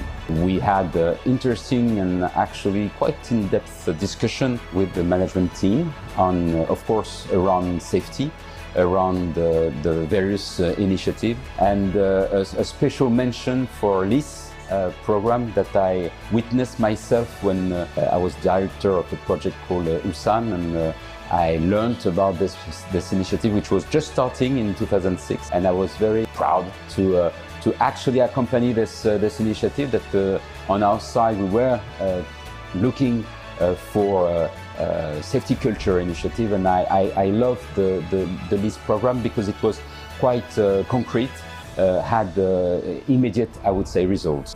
So myself, I participated to some workshop and some training. I remember very well how to stop a worker, and all those things I kept it to my mind since then.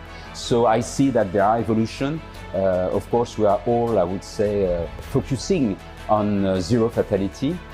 both Saipem and TotalEnergies. It's not an easy, I would say, objective, but it's a feasible objective. We can have no fatalities in our site. We need to convey to everybody who may believe that it's ideal, it will never happen. I'm totally convinced that it happens and it will happen.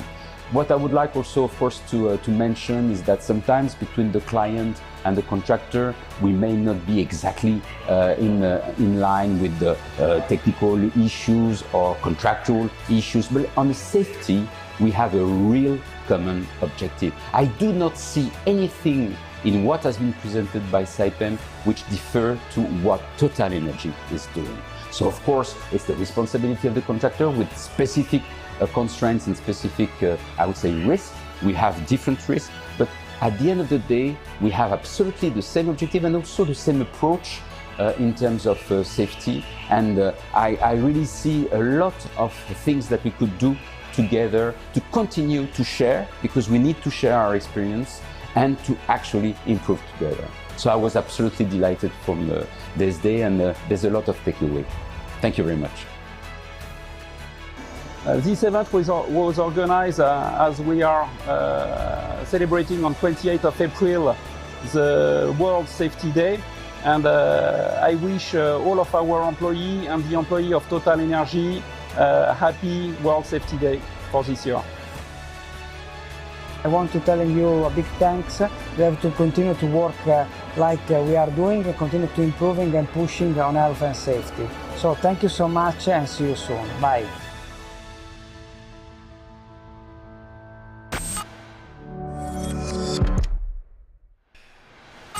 Fantastic. Thanks, guys. Thanks to our colleagues from Saipem, and also thanks to TotalEnergies for being on board and sharing important messages for today. By the way, again, for those who are connecting right now, good morning, good afternoon, wherever you are in the globe. Happy April 28th. This streaming event, this special Saipem Safety Day, is going to be replicated 3 times throughout the day in order to cover all different time zones, and is an opportunity to celebrate this important day that in Saipem we've been celebrating for a very long time. I recall since the beginning of leadership in safety back in 2007 that many events have been occurring, around our projects, our site, and so on. And then more recently, for 10 years, we celebrated the Saipem Safety Day with the Sharing Love for Health and Safety contest that actually we brought to an end last year with its 10th anniversary. But this year, with the team, we thought it was a good opportunity to relaunch a new contest. I think it's important to recognize safety performance, to recognize best practices, and we need to have a Saipem Safety Contest, a Saipem Safety Award.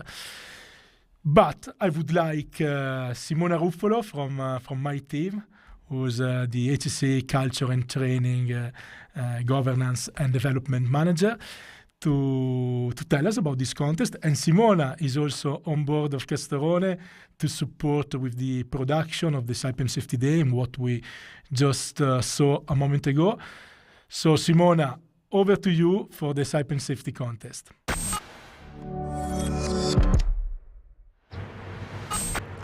Thank you, Davide. Hi, everyone. Happy World Health and Safety Day. We are still here on board of Castorone, that is under maintenance in the port of Marseille, this huge pipeline vessel where we have spent an amazing day with some senior managers from Total and Saipem, sharing our HSE programs, best practices, initiatives, and of course, we took the chance to visit the work site. So while we are here, we would like to take this opportunity to launch a new initiative, the HSE Award 2023. This is a contest open to all Saipem projects, and Saipem will acknowledge the 3 projects that achieve the best HSE results and performances. So to participate, you will need to produce a video reportage in which you express how you implement every day the 4 pillars of the new health and safety vision. So basically, through practical situation and examples, how you integrate safety into everything you do, how you respect safety rules and ensure the respect and improvement of safety procedures, how you build the competencies and skills that are critical to work safely, and how you promote and influence a positive health and safety culture in which everyone is allowed to speak up and intervene every time there is an unsafe condition. The contest is open to all Saipem projects, and the announcement will be ready in May. It will be published in our intranet portal and will contain all the details of the contest. The 3 winners will be awarded by the CEO in a dedicated ceremony in Milan. So now let's watch a quick recap video, and then Davide, back to you. Ciao.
Thanks, Simona, and thanks for presenting us the HSE Award.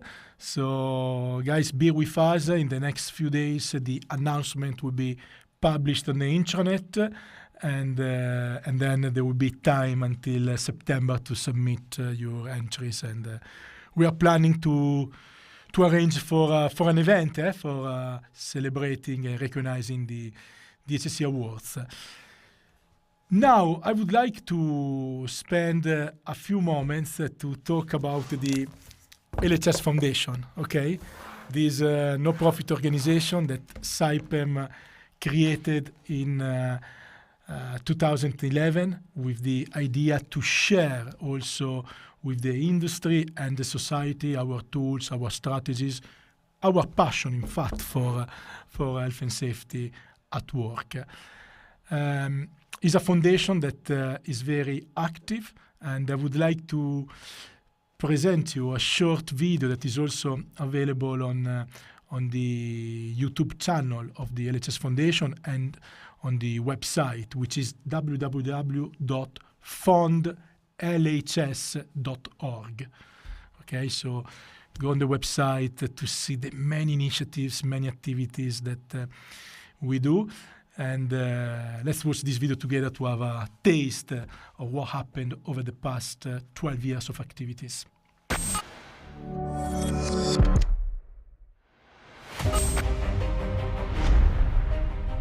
We live in a fast-paced, distracted world, full of stimuli that captures our attention.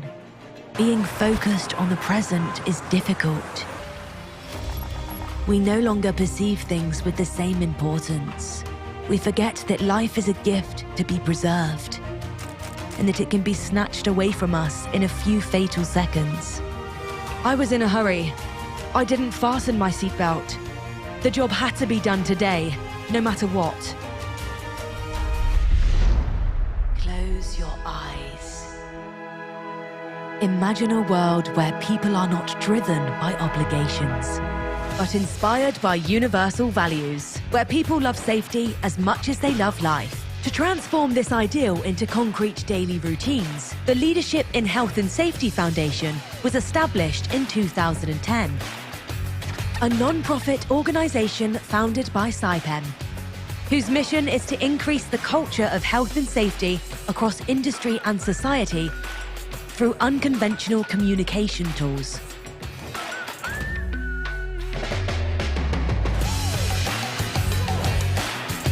In these years, we have engaged more than 1 million people.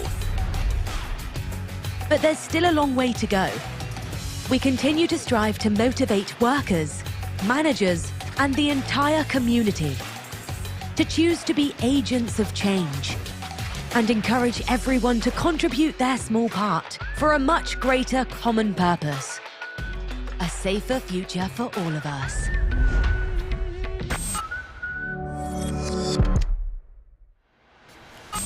Amazing, many years of initiatives, and as General Secretary of the LHS Foundation, I feel to be a privilege, to lead all these projects that have the aim, as you heard, to raise the health and safety culture in both industry and society where we live.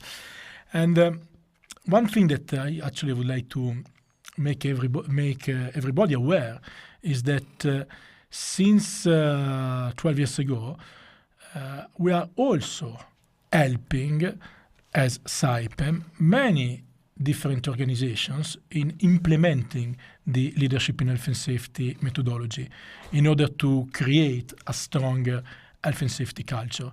So we do that with an external services unit in my department, managed by Marina Correale and her team. And we've been working with more than 100 companies, as I said, helping them to implement cultural change strategies. And this allows us to have the opportunity to work in different industries, different contexts, learn a lot also from other organizations, and bring innovation and new initiatives in Saipem, where we also test new programs, new tools that eventually we also offer externally. And these allow us, Saipem, to have a turnover of activities and invoice, of course, because we don't do it for free.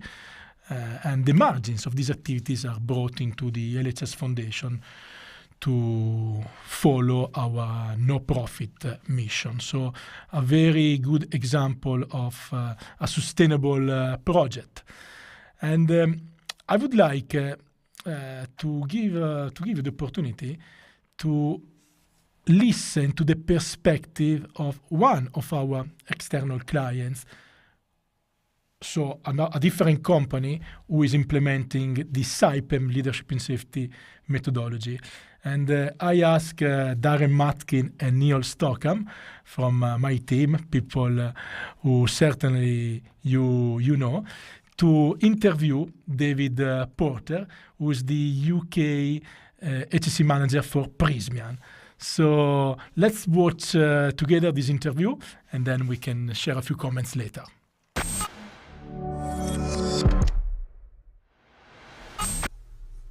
Today I'm joined by David Porter, who's the UK HSE manager from the Prysmian Group, which is a major client of the foundation. David's kindly agreed to join us today to share some thoughts and experiences of how leadership in health and safety is being adopted and implemented throughout Prysmian. So David, thanks very much for taking the time to meet us today. It's a real pleasure to have you here on World Safety Day. Thanks, Neil. Just an introduction from myself. My name is David Porter, as you say. I'm the UK Health, Safety and Environmental Manager for Prysmian Cables and Systems here in the UK. That's part of the Prysmian Group, which is a direct presence in more than 50 countries worldwide. We've got 108 plants, 26 R&D centres, and more than 30,000 employees. Prysmian is a global leader in the energy, telecommunications, and the cables industry. The group's headquarters is in Milan, in Italy, where there's about 800 people working. But on top of that, there are regional headquarters around the world: North America, South America, Europe, Africa, Middle East, along with the Asia-Pacific region. In the UK, our head office is in Bishopstoke, near Southampton, and we have around 1,500 employees in the UK working in 4 factories, producing a wide range of cables and accessories, from telecoms and data cables through to medium voltage power cables, along with an HV utilities business. Now, my background is in engineering, operations, and plant management. I've been with Prysmian for 11 years. 8 of those years were as plant manager in Aberdare, but 3 years ago, I moved into this pivotal HSE manager's role, whereby I oversee the health, safety, and environmental management of the UK business. Now, my industrial background started as an engineer in the Merchant Navy before taking on engineering and operations roles in the paper, steel, FMCG, and finally the cable industries. And for me, that industrial background has exposed me to the highs and the lows of safety management. And it's where I learned very early on that an important pillar of world-class manufacturing is health and safety. And you'll never be world-class unless your safety systems and culture are world-class. And I lean on that background daily to help drive and steer the direction for Prysmian. Health and safety with us is a core value within our sustainable journey. We've got a goal of 0 accidents, but really extending that beyond the workplace to ensure that all of our employees are always safe, whether at work or at home. And for me, that 0 and beyond journey is very much about culture and mindset, and it's where we need to develop. So I think that's really where I am at the moment. Okay, David. Well, thanks very much for that. So yes, with leadership in health and safety, when did you first start to engage with the foundation in the UK? Okay, so my involvement with the foundation started when I met yourself and Darren back in 2018. Sure. It was. I attended a workshop, and for me, and also for the UK operations director who attended the same workshops, it was, I guess, a light bulb moment. It gave us some enlightenment and structure to what we wanted to do. We couldn't really, before that point, piece everything together very well. We were at that time working on a number of safety initiatives. But when we did this program, we immediately started to see the improvements, I guess, in our lost time accident statistics. But the program is much more than just targeting LTAs.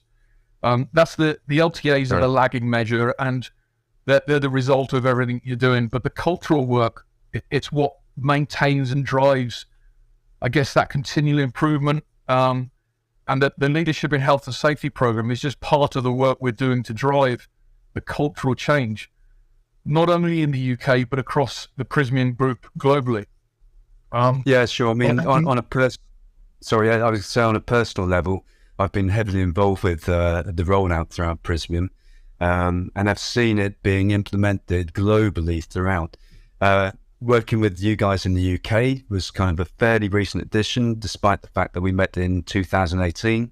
Of course, COVID came and broke the world, and we had a bit of a hiatus. But sure, so we got back on track, and we've been delivering some online workshops for you guys.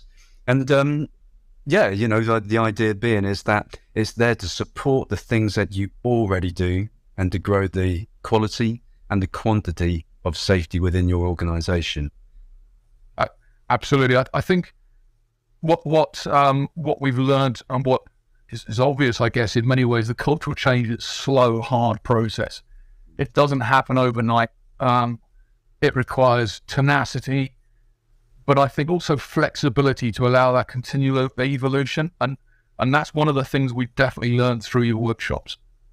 Yeah, absolutely. I mean, we always talk about a culture as being made up of hundreds, thousands of different behaviours, attitudes, beliefs. And the idea being is that leadership in health and safety aims to make these coalesce together into the shape that we want it to. But that takes hard work, relentless drive, relentless commitment from management to ensure that happens. And indeed, the safety leaders who operate within the organisation. So David, let me go on to ask you, in terms of actions that you've already taken within Prysmian UK, what things have you done? So I just mentioned the fact that we've delivered some online workshops, which has targeted, of course, your management. This is the approach of leadership in health and safety, that we aim for this top-down approach as our starting point. But what else have you maybe done at this stage, Dan? Well, I think there's two parts to the answer to that, because for me, I see the culture being built on three pillars. We've got if you like, the safety systems, the procedures, the SOPs, the 1-point lessons, the documentation. But it's the leadership commitment and the employee engagement, which is where the culture is really driven on. And that's the bit that we need to start building and really driving on. So what have we done so far? Well, we've split the deployment into 3 phases. The first phase is taking our leaders through the Leadership in Health and Safety program. So, and I think we are leading the way across for Prysmian in terms of the progression on this, in that we put all of our first line supervisors and managers from the factories through the program. So there's more than 100 of the managers and supervisors, first line operations people, including plant managers, engineering managers, production managers, HR managers, shift supervisors, shift coordinators. They've gone through the Leadership in Health and Safety program. But the second stage of that is what we're about to embark on. And that's the journey of cascading that training to everyone. And that's where, I guess, the leadership commitment that I mentioned just now really starts to home in, because that can only come by the leaders who've gone through this program, getting hold of it, grabbing it and delivering it, and wanting to deliver it. So that's the program that we're just about to embark on within Prysmian in the UK. And that's going to require a lot of effort, both in terms of the delivery, but in terms of releasing people from their day-to-day jobs to attend those cascading workshops. But it's, I guess, really important, because without that cascading, without that communication, our employees won't know what we're trying to do or what we're working on. And so they've got to understand the program that we've been through and that we're trying to deliver to enable them to work with us. And that's where those two aspects of leadership commitment and employee engagement really do start to work together. The third phase of the approach that we're going to adopt is the deployment of the 5-star safety intervention tool. So that'll come after we've completed the cascading. We did pre-pandemic, as you already mentioned, we started a behavioral program, which was, I guess, similar to the 5-star, but it wasn't as formalized. And I know that some people have a view that the 5-star might be too structured, but for me, it gives that the structure that people need to start having the interventions, because without it, people don't know how to have those interventions. So for me, the 5-star program is the start of that intervention scheme. It gives people the confidence to start engaging. And once they've got the confidence, they can drop the cards and the documentation and start doing it as part of what they do normally. But you just need that that incentive, if you like, the bit of paper to give you the confidence to start doing it. So if I comment back on that, I mean, of course, so your management commitment is great. We've seen that personally when we've delivered the workshops. The level of engagement and interest was fantastic at each of those. Really importantly, as you said there, about these leaders going out and leading this process. While, of course, LiHS can be rolled into the HSE family, it kind of stands apart in the sense that it's a cultural change program, and it's a cultural change of improving safety performance, safe behaviours within our respective organisations. And it's critical, of course, that it is led by the leaders and the managers in the organisation because of their influence. When employees see their leaders speaking passionately with credibility about safety, this is much more powerful than simply HSE function saying, hey, you must do. And so this is an absolute core premise of leadership in health and safety, is leaders visibly committing to safety. Now, you said about the cascades. Of course, getting out there, spreading that message now far and wide into the organization. And we wish you every success with this. I'm sure that they're going to be very well received. It's fantastic that you're adopting 5 stars. Yes, I could agree that maybe it could be perceived as being too formal, but as we know, it's a starting point. It's a starting point for a conversation. And if it's a way in to give people that initial confidence to speak up, to intervene when perhaps previously they may not have done, then so be it. Thereafter, it just becomes an innate skill. It's just a conversation that people will have the confidence to say, and they will not have to consciously think how to do it. They can just do it. So this is really, really encouraging that you're adopting this full range here. Okay, so David, that kind of leads me on to the question that, if you were to look into your crystal ball and project 4 or 5 years in the future, where do you see Prysmian in terms of their safety performance? What improvements do you think that you will see? I fully expect to see a step change in our performance, both in terms of, and the lagging indicators are what everybody looks at, and they're important. And I'm not trying to clearly, we don't want anybody hurt or injured. That's a paramount. But I also think the culture, not only with regards to health and safety, but as the business overall, would improve as a result of this program. It won't just change the way that health and safety culture improves. It will change the culture within the business, and even just the 5-star approach makes your interventions, your interactions with people very differently. And you think about how you're interacting. You think about what the power of words and how they can influence people positively and negatively. Sure. And I think what I want to do, and I'm going to be also starting this year, is trying to measure that culture. And whilst as a business we run speak up surveys to analyze the cultural behaviour and attitudes across the business, what I want to do in the UK is run the climate survey tools specifically on the health and safety side, so that we can get a line in the sand now of where our people's view is on health and safety in our culture, but also to allow us in 3 or 5 years' time to run those cultural survey tools again, to both allow us to measure that improvement in our culture, but also by running it this year, it helps to focus our minds on what we need to do better, what we can do better, what we need to improve, what we need to target, and that will again help us as part of the overall change program that we're going through. So there's quite a lot I want to see. I definitely want to see improvements in the way that we are, that we're managed. Sure. Okay, well, David, my last question for you would be today, is that given your experience with the implementation of leadership and health and safety within the Prysmian Group, what would you say to any other organisation who is considering embarking on the same journey as you? What would your thoughts be? If you've got the right mindset, I would say very simply, just do it. But don't underestimate the time and the commitment that are required. I think it's much more than just going on a course. And we've all done courses in our time where you go on a course and you go back to the office and you've forgotten within a day what you've been working on.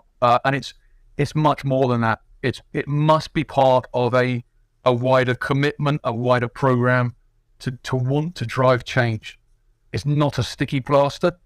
So I would also say, if you're not prepared to do the legwork, if you're not prepared to put the hard work in, then don't start the workshops, because the negative side of that will be that it builds expectation that you're then not able to fulfill. And I think that would have a negative impact on the culture rather than a positive one. So like I say, just do it, but be prepared to put in the hard work and the hard miles, and you'll get the rewards. David, we would fully concur with this. for leadership in health and safety to be effective, you have to be ready, and you have to want this. It's more than a mandatory activity. This is something that you want because you want to see positive change in your safety performance. So David, look, I'd like to thank you very much for taking time to speak with us today on World Safety Day. It's really encouraging to hear about Prysmian's journey, and we wish you every success on your journey into the future. So, David, thank you very much. Neil, thank you very much. My pleasure, and it has been and it continues to be a pleasure to work with yourself and the team from Saipem. So, thank you very much. Thanks, guys. Thanks, Neil, and also Darren, who I mentioned earlier, but he was not on screen, but was behind the development of the interview as well. And thanks to David Porter for the testimony.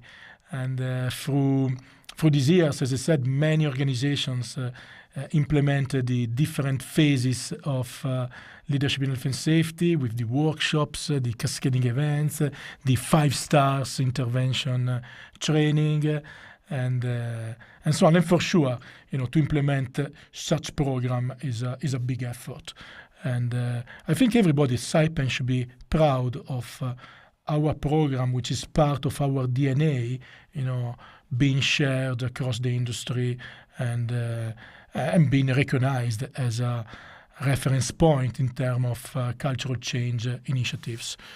So great that we have a foundation as a tool. The LHS Foundation is a tool for helping us in sharing all these ideas and strategies. And let me also share, and we are very close to the end of this Saipem Safety Day, another tool that the LHS Foundation has used a lot over the past years, and you saw something in the video we shared earlier on, about the use of theater. Theater is another way of not conventional communication to reach hearts and minds. At Saipem, we've been very innovative at the very beginning in the use of the language of cinema. We produce several movies to support different campaigns throughout the years, as you know. But perhaps not everybody knows that we also have used theater. In particular, an association called Rossolevante. They actually come from Arbatax. They live literally next to our yard at Intermare Sarda. So the first time we actually saw one of their shows was in Intermare when they played Giorni Rubati, Stolen Days, his first play on the topic of health and safety, back 12 years ago.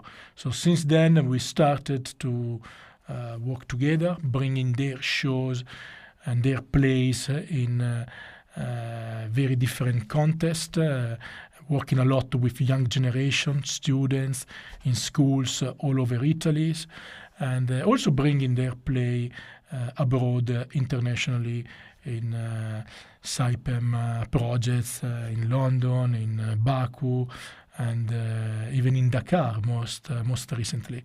So we would like to share, now that we are at the end of this Saipem Safety Day, work that they created for us for this Saipem Safety Day. There are 3 plays, 3 videos, okay? So they have adapted their script into 3 videos that they produced and put together for us. So without further ado, with a great pride and honor, I like to present Rossolevante in a special video for all of us.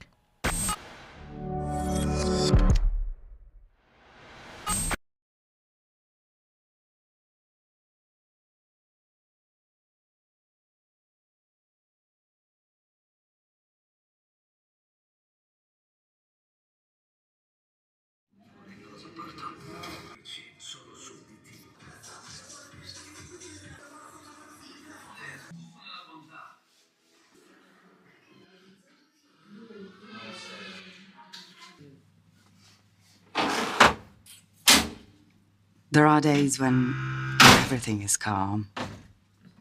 Then we chat about this and that.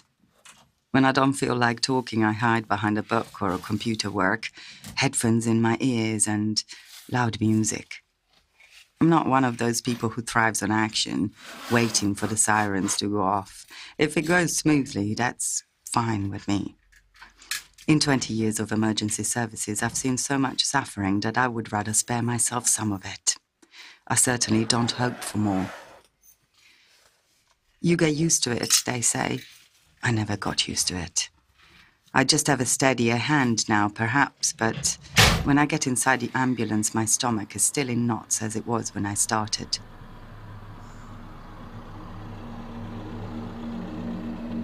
Paramedics for the next shift arrived early. The colleague is a young, hyperactive doctor. Emergency excites him.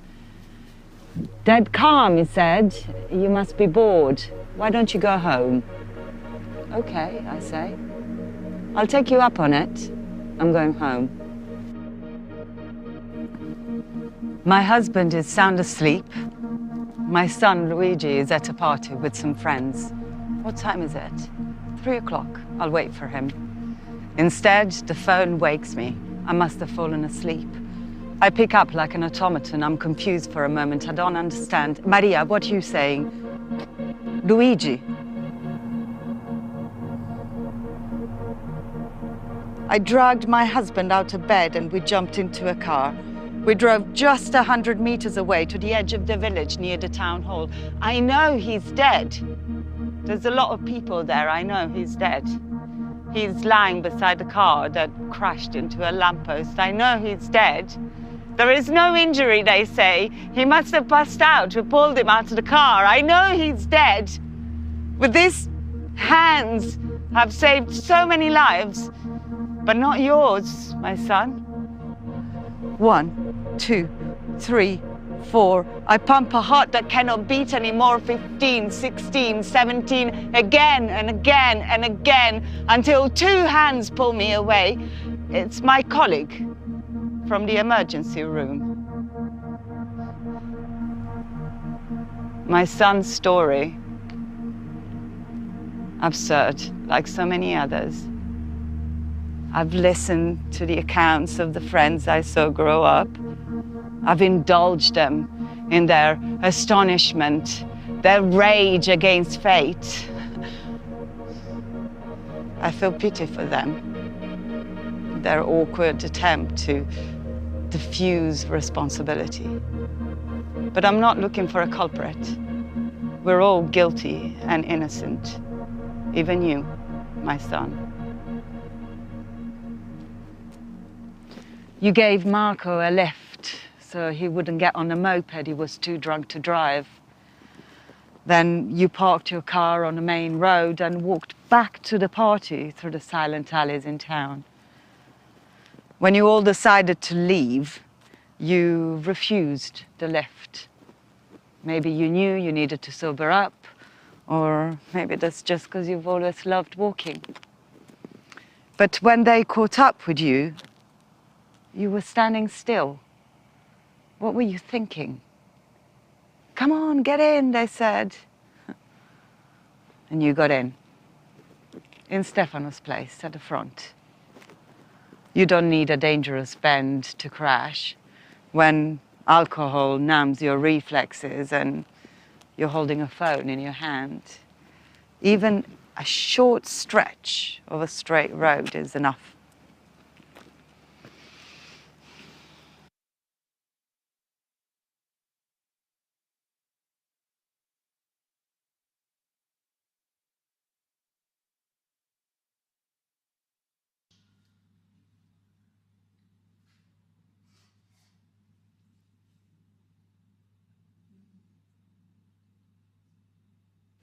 After 20 days, I went back to work.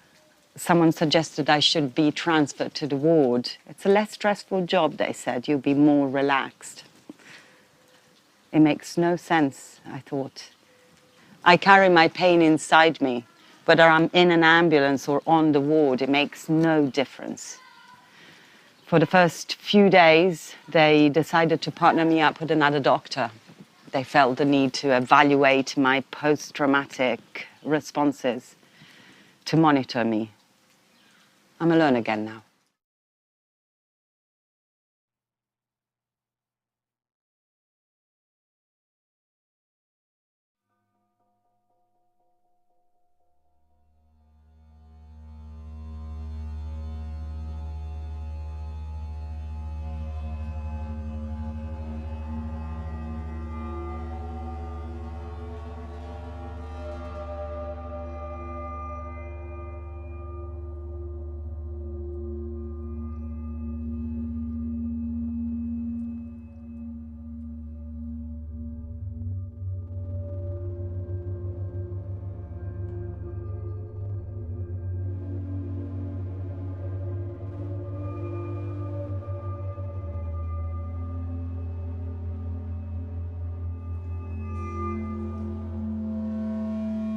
I am who I am, and you know that. You know me, and I know you. I have never lied to you. I have never pretended to be something other than who I am. Cistern, column, ditch, oven, tank, reactor, basin, cellar, vessel. I can be there. I do what I'm supposed to do, and nothing more. Whenever I see you coming, I wonder, why are you here? Then I recognize you. I've seen many others like you. You are over 50 years old. This is obvious. You seem sure of yourself. I wonder how many times before you've been to places like this one. But today, it's your day, even though you still don't know it. You are distracted, hurried. You need to finish as soon as possible. I can tell you are thinking about something else. Why are you alone? Where are your comrades? Are they waiting for you outside? Right now, we are alone, you and me. You have your helmet, your gloves, your steel-toe cap safety boots, and a breathing mask. Is it the right one? Will you use it? I can see your pale eyes. I can feel your tentative movements. I know. Suddenly, you are now gripped with fear. You look around you. You are looking for me. I can sense your fear. But you cannot sense me. And then I understand. You are here for something called work. That is what sends you to me. And you keep going. You don't know you are in danger. It'll be quick anyway. You must finish the work. You have to shine. You need to get home. You could still stop, but you keep going. You believe yourself invincible, but you are not. It was you, human beings, who created someone like me. Dangerous, toxic, poisoned, sly. I know. For the moment it feels like I'm holding you gently without hurting you. But I'm not a drug. You thought you knew me, right? You were not careful enough, my friend.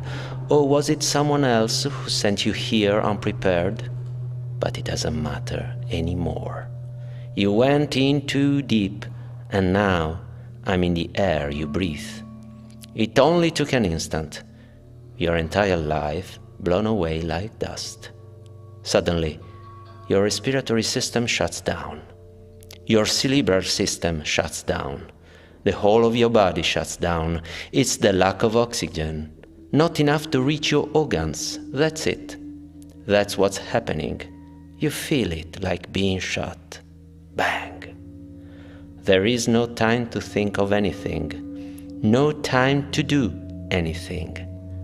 Your vital cycles fell. Count together with me. 1, 2, 3, 4, 5, 6, 7. See? It wasn't so hard. I told you so. The others? Who? What others? I say it again. We are alone. It is just you and me. The others will come, don't worry, and hopefully they will be more careful, or else they will also lie here on the ground, just like you are now. You look like a sleeping child, almost. When the others get here, it'll be too late, and you will not care anymore. There. Can you hear it? Just now, your heart has stopped. It's not beating anymore. How quiet. Your time has come. I don't know if you were ready for it. Can one ever be ready? It is dead, silent around you. Dead, silent.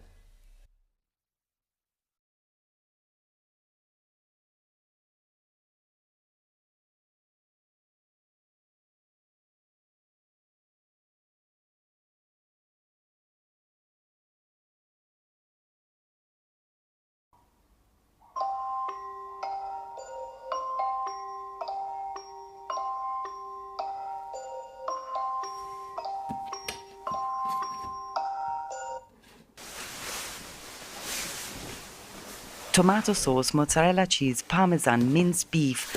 The washing machine is finally done. Have to hang the clothes to dry. I must remember to tell the butcher to mince the meat twice over. It makes a much better sauce. I won't have any time to cook the lasagna now, but I'll do it whilst everyone's sleeping. This damn dripping tap, it's going to drive me mad. I have to call the plumber. I'm going to make 10 trays of lasagna, and then I won't have to worry about food for a while. No, Mario's medications. I must pop into the pharmacy to get more and leave them on his bedside table too. If they're not right under his nose, he forgets to take them. What day is it? What's with my head? I forget everything. Yesterday evening I left the recycling out. Cardboard. Thursday they collect paper and cardboard. Friday organic waste, Saturday glass and tins. Today is Thursday, paper and cardboard. Yes. No, this afternoon I have to take Maria to her dance class and I have to take the car for the MOT. Okay, this is what I'm going to do. 4 o'clock I take Maria, 4:30 the car, 4:45 post office and pay the bills. I should be okay. I'm so tired. He's been tossing and turning all night long. I haven't slept a wink. Temperature 37.5. It's just man flu. I must find 30 minutes to do some exercise. What the hell did Francesca do to get such a firm butt? And those abs too. Mine just looks like a pudding. Oh no, I can't. I have to sort the wardrobes. I've been trying for 2 weeks already. I mean, of course, she doesn't have the same problems as I do. She's separated and the kids are grown up and she has somebody helping with the house chores. Yesterday night, in those 5 minutes of sleep I got, I dreamt I was by the sea. This year I'm definitely taking a good holiday. Well, maybe not a great one given our budget. Ooh, talking money, I have to withdraw some cash at the bank to pay the plumber. How much will he need? The last time he was here for the shower he asked for $250, but he had fixed the sink and the toilet too. Hopefully this time I should get away with less than $100. Francesca went to Paris on holiday. Paris is amazing. I was there in the spring. Screw you. The only spring I know is spring cleaning. I must add the Hoover bags to the shopping list. And what did I need to buy? Oh, yes, shaving cream and blades for Filippo. He's so handsome and grown up. Luckily, he did not take from his father. Monday he has a test. Maria is sleeping at Sarah's on Saturday. If I really apply myself in a few months, I should see some results, right? At least lose a little bit of this belly. Tomorrow morning, I'll get up at 5 o'clock. Coffee! That's what I needed to buy. Hairdresser for Maria, too. I have to add it to the calendar, otherwise I'll forget. I must let Christina know I won't make it on Saturday. As soon as I stop, I'll call the hairdresser to get a slot. Yes. As soon as I stop, I'll call. Now I stop, and I'll call. Now I stop.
3 stories, too many.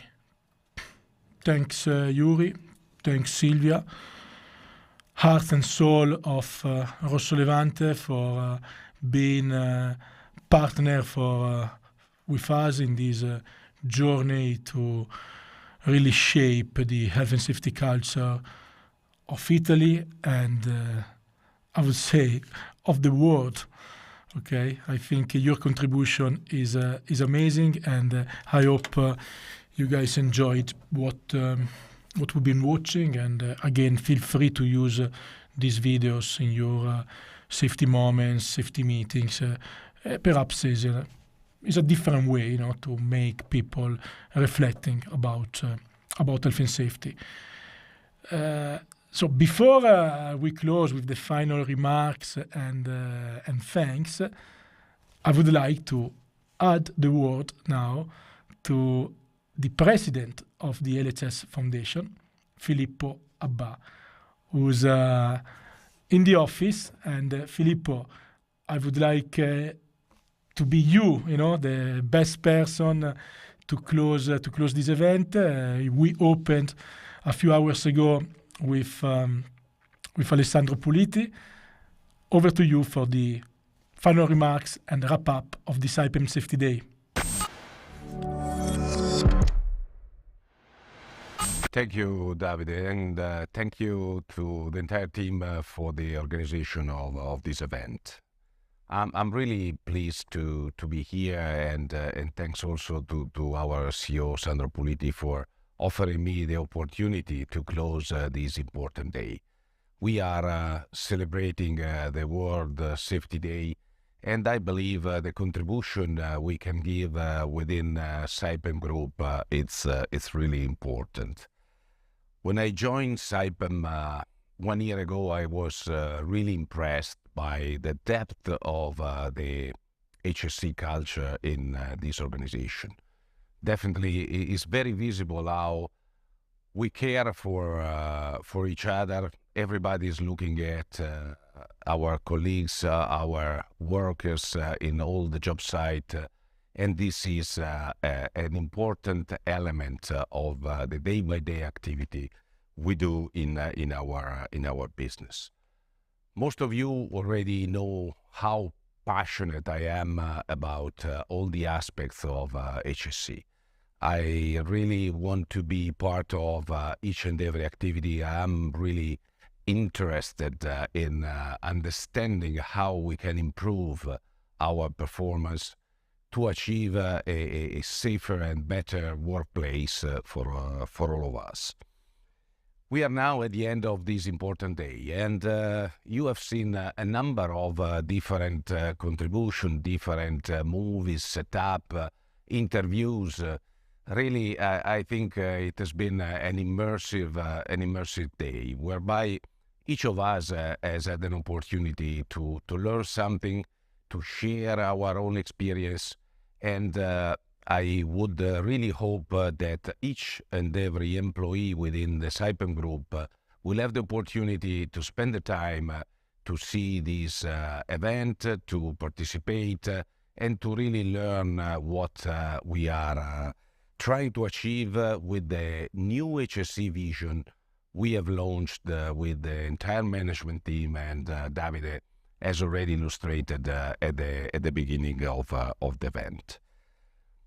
Special thank you to all the contributors, but even more, let me mention Rossolevante. They are always providing some inspiring and emotional interventions which help us reflect a little bit on what we can do as individuals, as persons, to improve our performance. You know, when I look at the HSE performance in Saipem, I always make reference to numbers. Being an engineer, I like numbers, and we need to consider that every year we spend close to 300 million man-hours on our projects. Our projects are extremely complex, always and often in remote areas, in difficult climatic conditions, and having the responsibility of thousands of people working with us and for us is something we need to feel and we need to really be careful about. When I look at the HSE industry average statistics, you know, if we would equal the average performance, we would have more than 4 fatalities and 200 severe injuries. If we get close to the worst performers, we may have 8 fatalities and an excess of 400 severe injuries. Translated into our business, this means 1 fatality every 150 kilometers of pipeline, or another interesting number, 1 fatality every 200,000 tons of module fabrication. And for sure we are better than this in Saipem.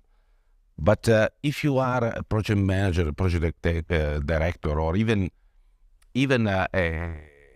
a member of a project team fronting one of our major projects, you know, think about what would be the outcome if, given the amount of man-hours, you would have even a single fatality.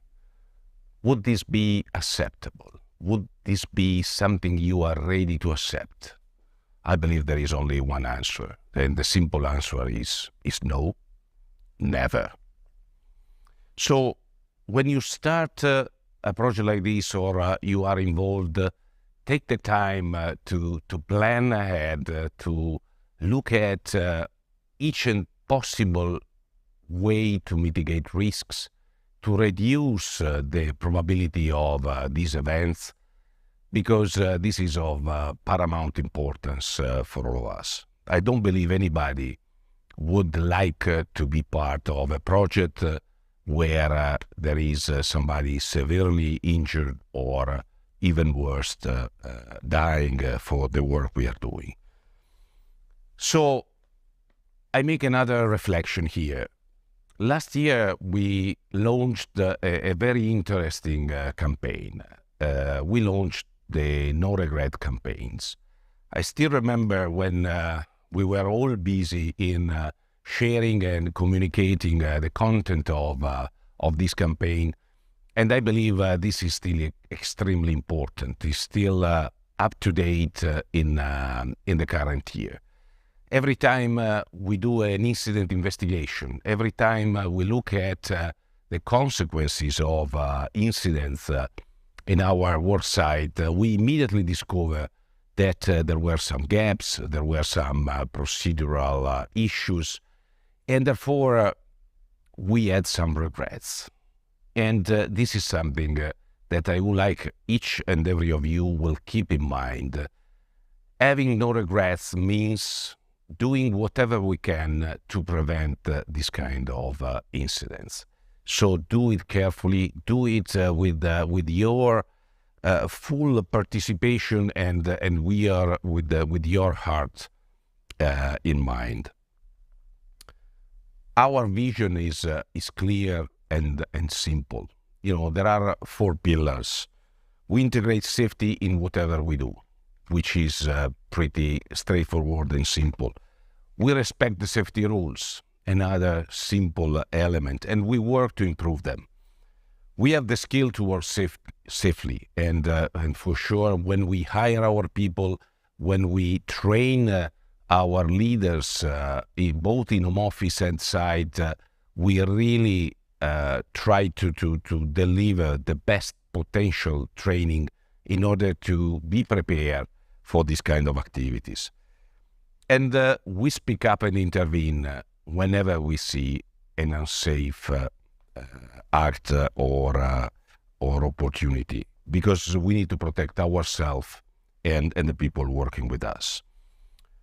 If we do these simple things, and as you can recollect that these are very simple and basic, definitely we will provide our contribution to a better and safer workplace to achieve our target of 0 injuries at site. Having said that, a big thanks to all the speakers, big thanks to all the people who contributed to this event. A special thank to Davide Scotti and Marco Satta, who are definitely in a double capacity as corporate HSE and leaders in the LHS Foundation, the leadership in health and safety, of which I am the chairman. As the chairman of the LHS Foundation, I believe we are doing a great job in sharing the culture of the company, providing visibility to the activity we do, and I'm really sure that each of you can contribute to the success of LHS if you get familiar with that, if you offer your own contribution to all the activities we do in that area. A special big hug to Marco Satta. Thank you, and back to you, Davide.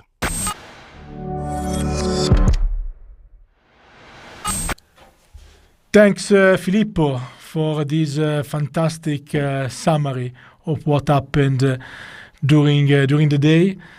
Thanks everyone for staying with us, for contributing to the success of this Saipem Safety Day.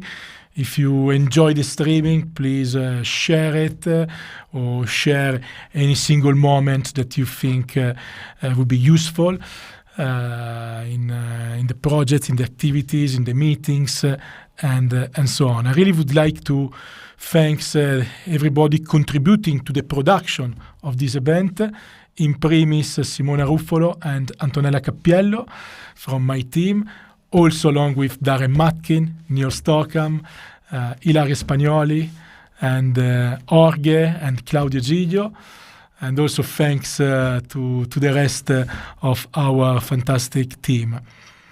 Also, thanks to our Tokyo studios for this fantastic support. Thanks to Alex, Arianna, and all the rest, guys. I think the day went very smooth, and I hope everybody managed to enjoy this streaming event with no technical issues. So thanks, guys. Also, And of course, thanks a lot from all of us to our HSEQ director, Marco Satta, and thanks to, of course, the sponsors of the Saipem Safety Day, Max Branchi, Alessandro Puliti, Filippo Abbà, as we said, and all the contributors.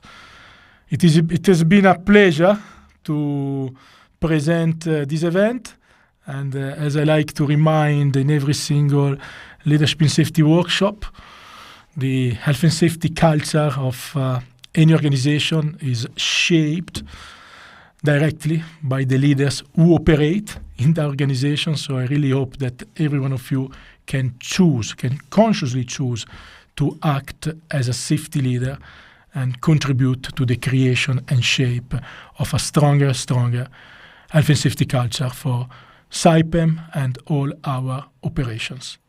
Once again, happy April the 28th, and work safe, no regrets.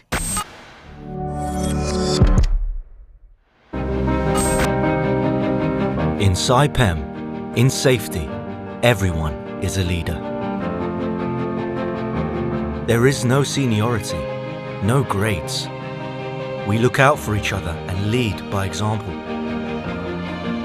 Every new challenge, every activity is designed and performed safely.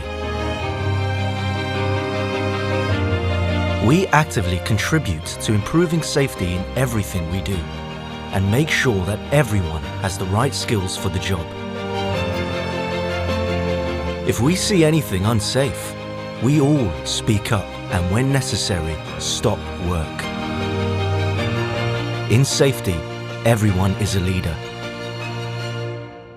The safer, the better.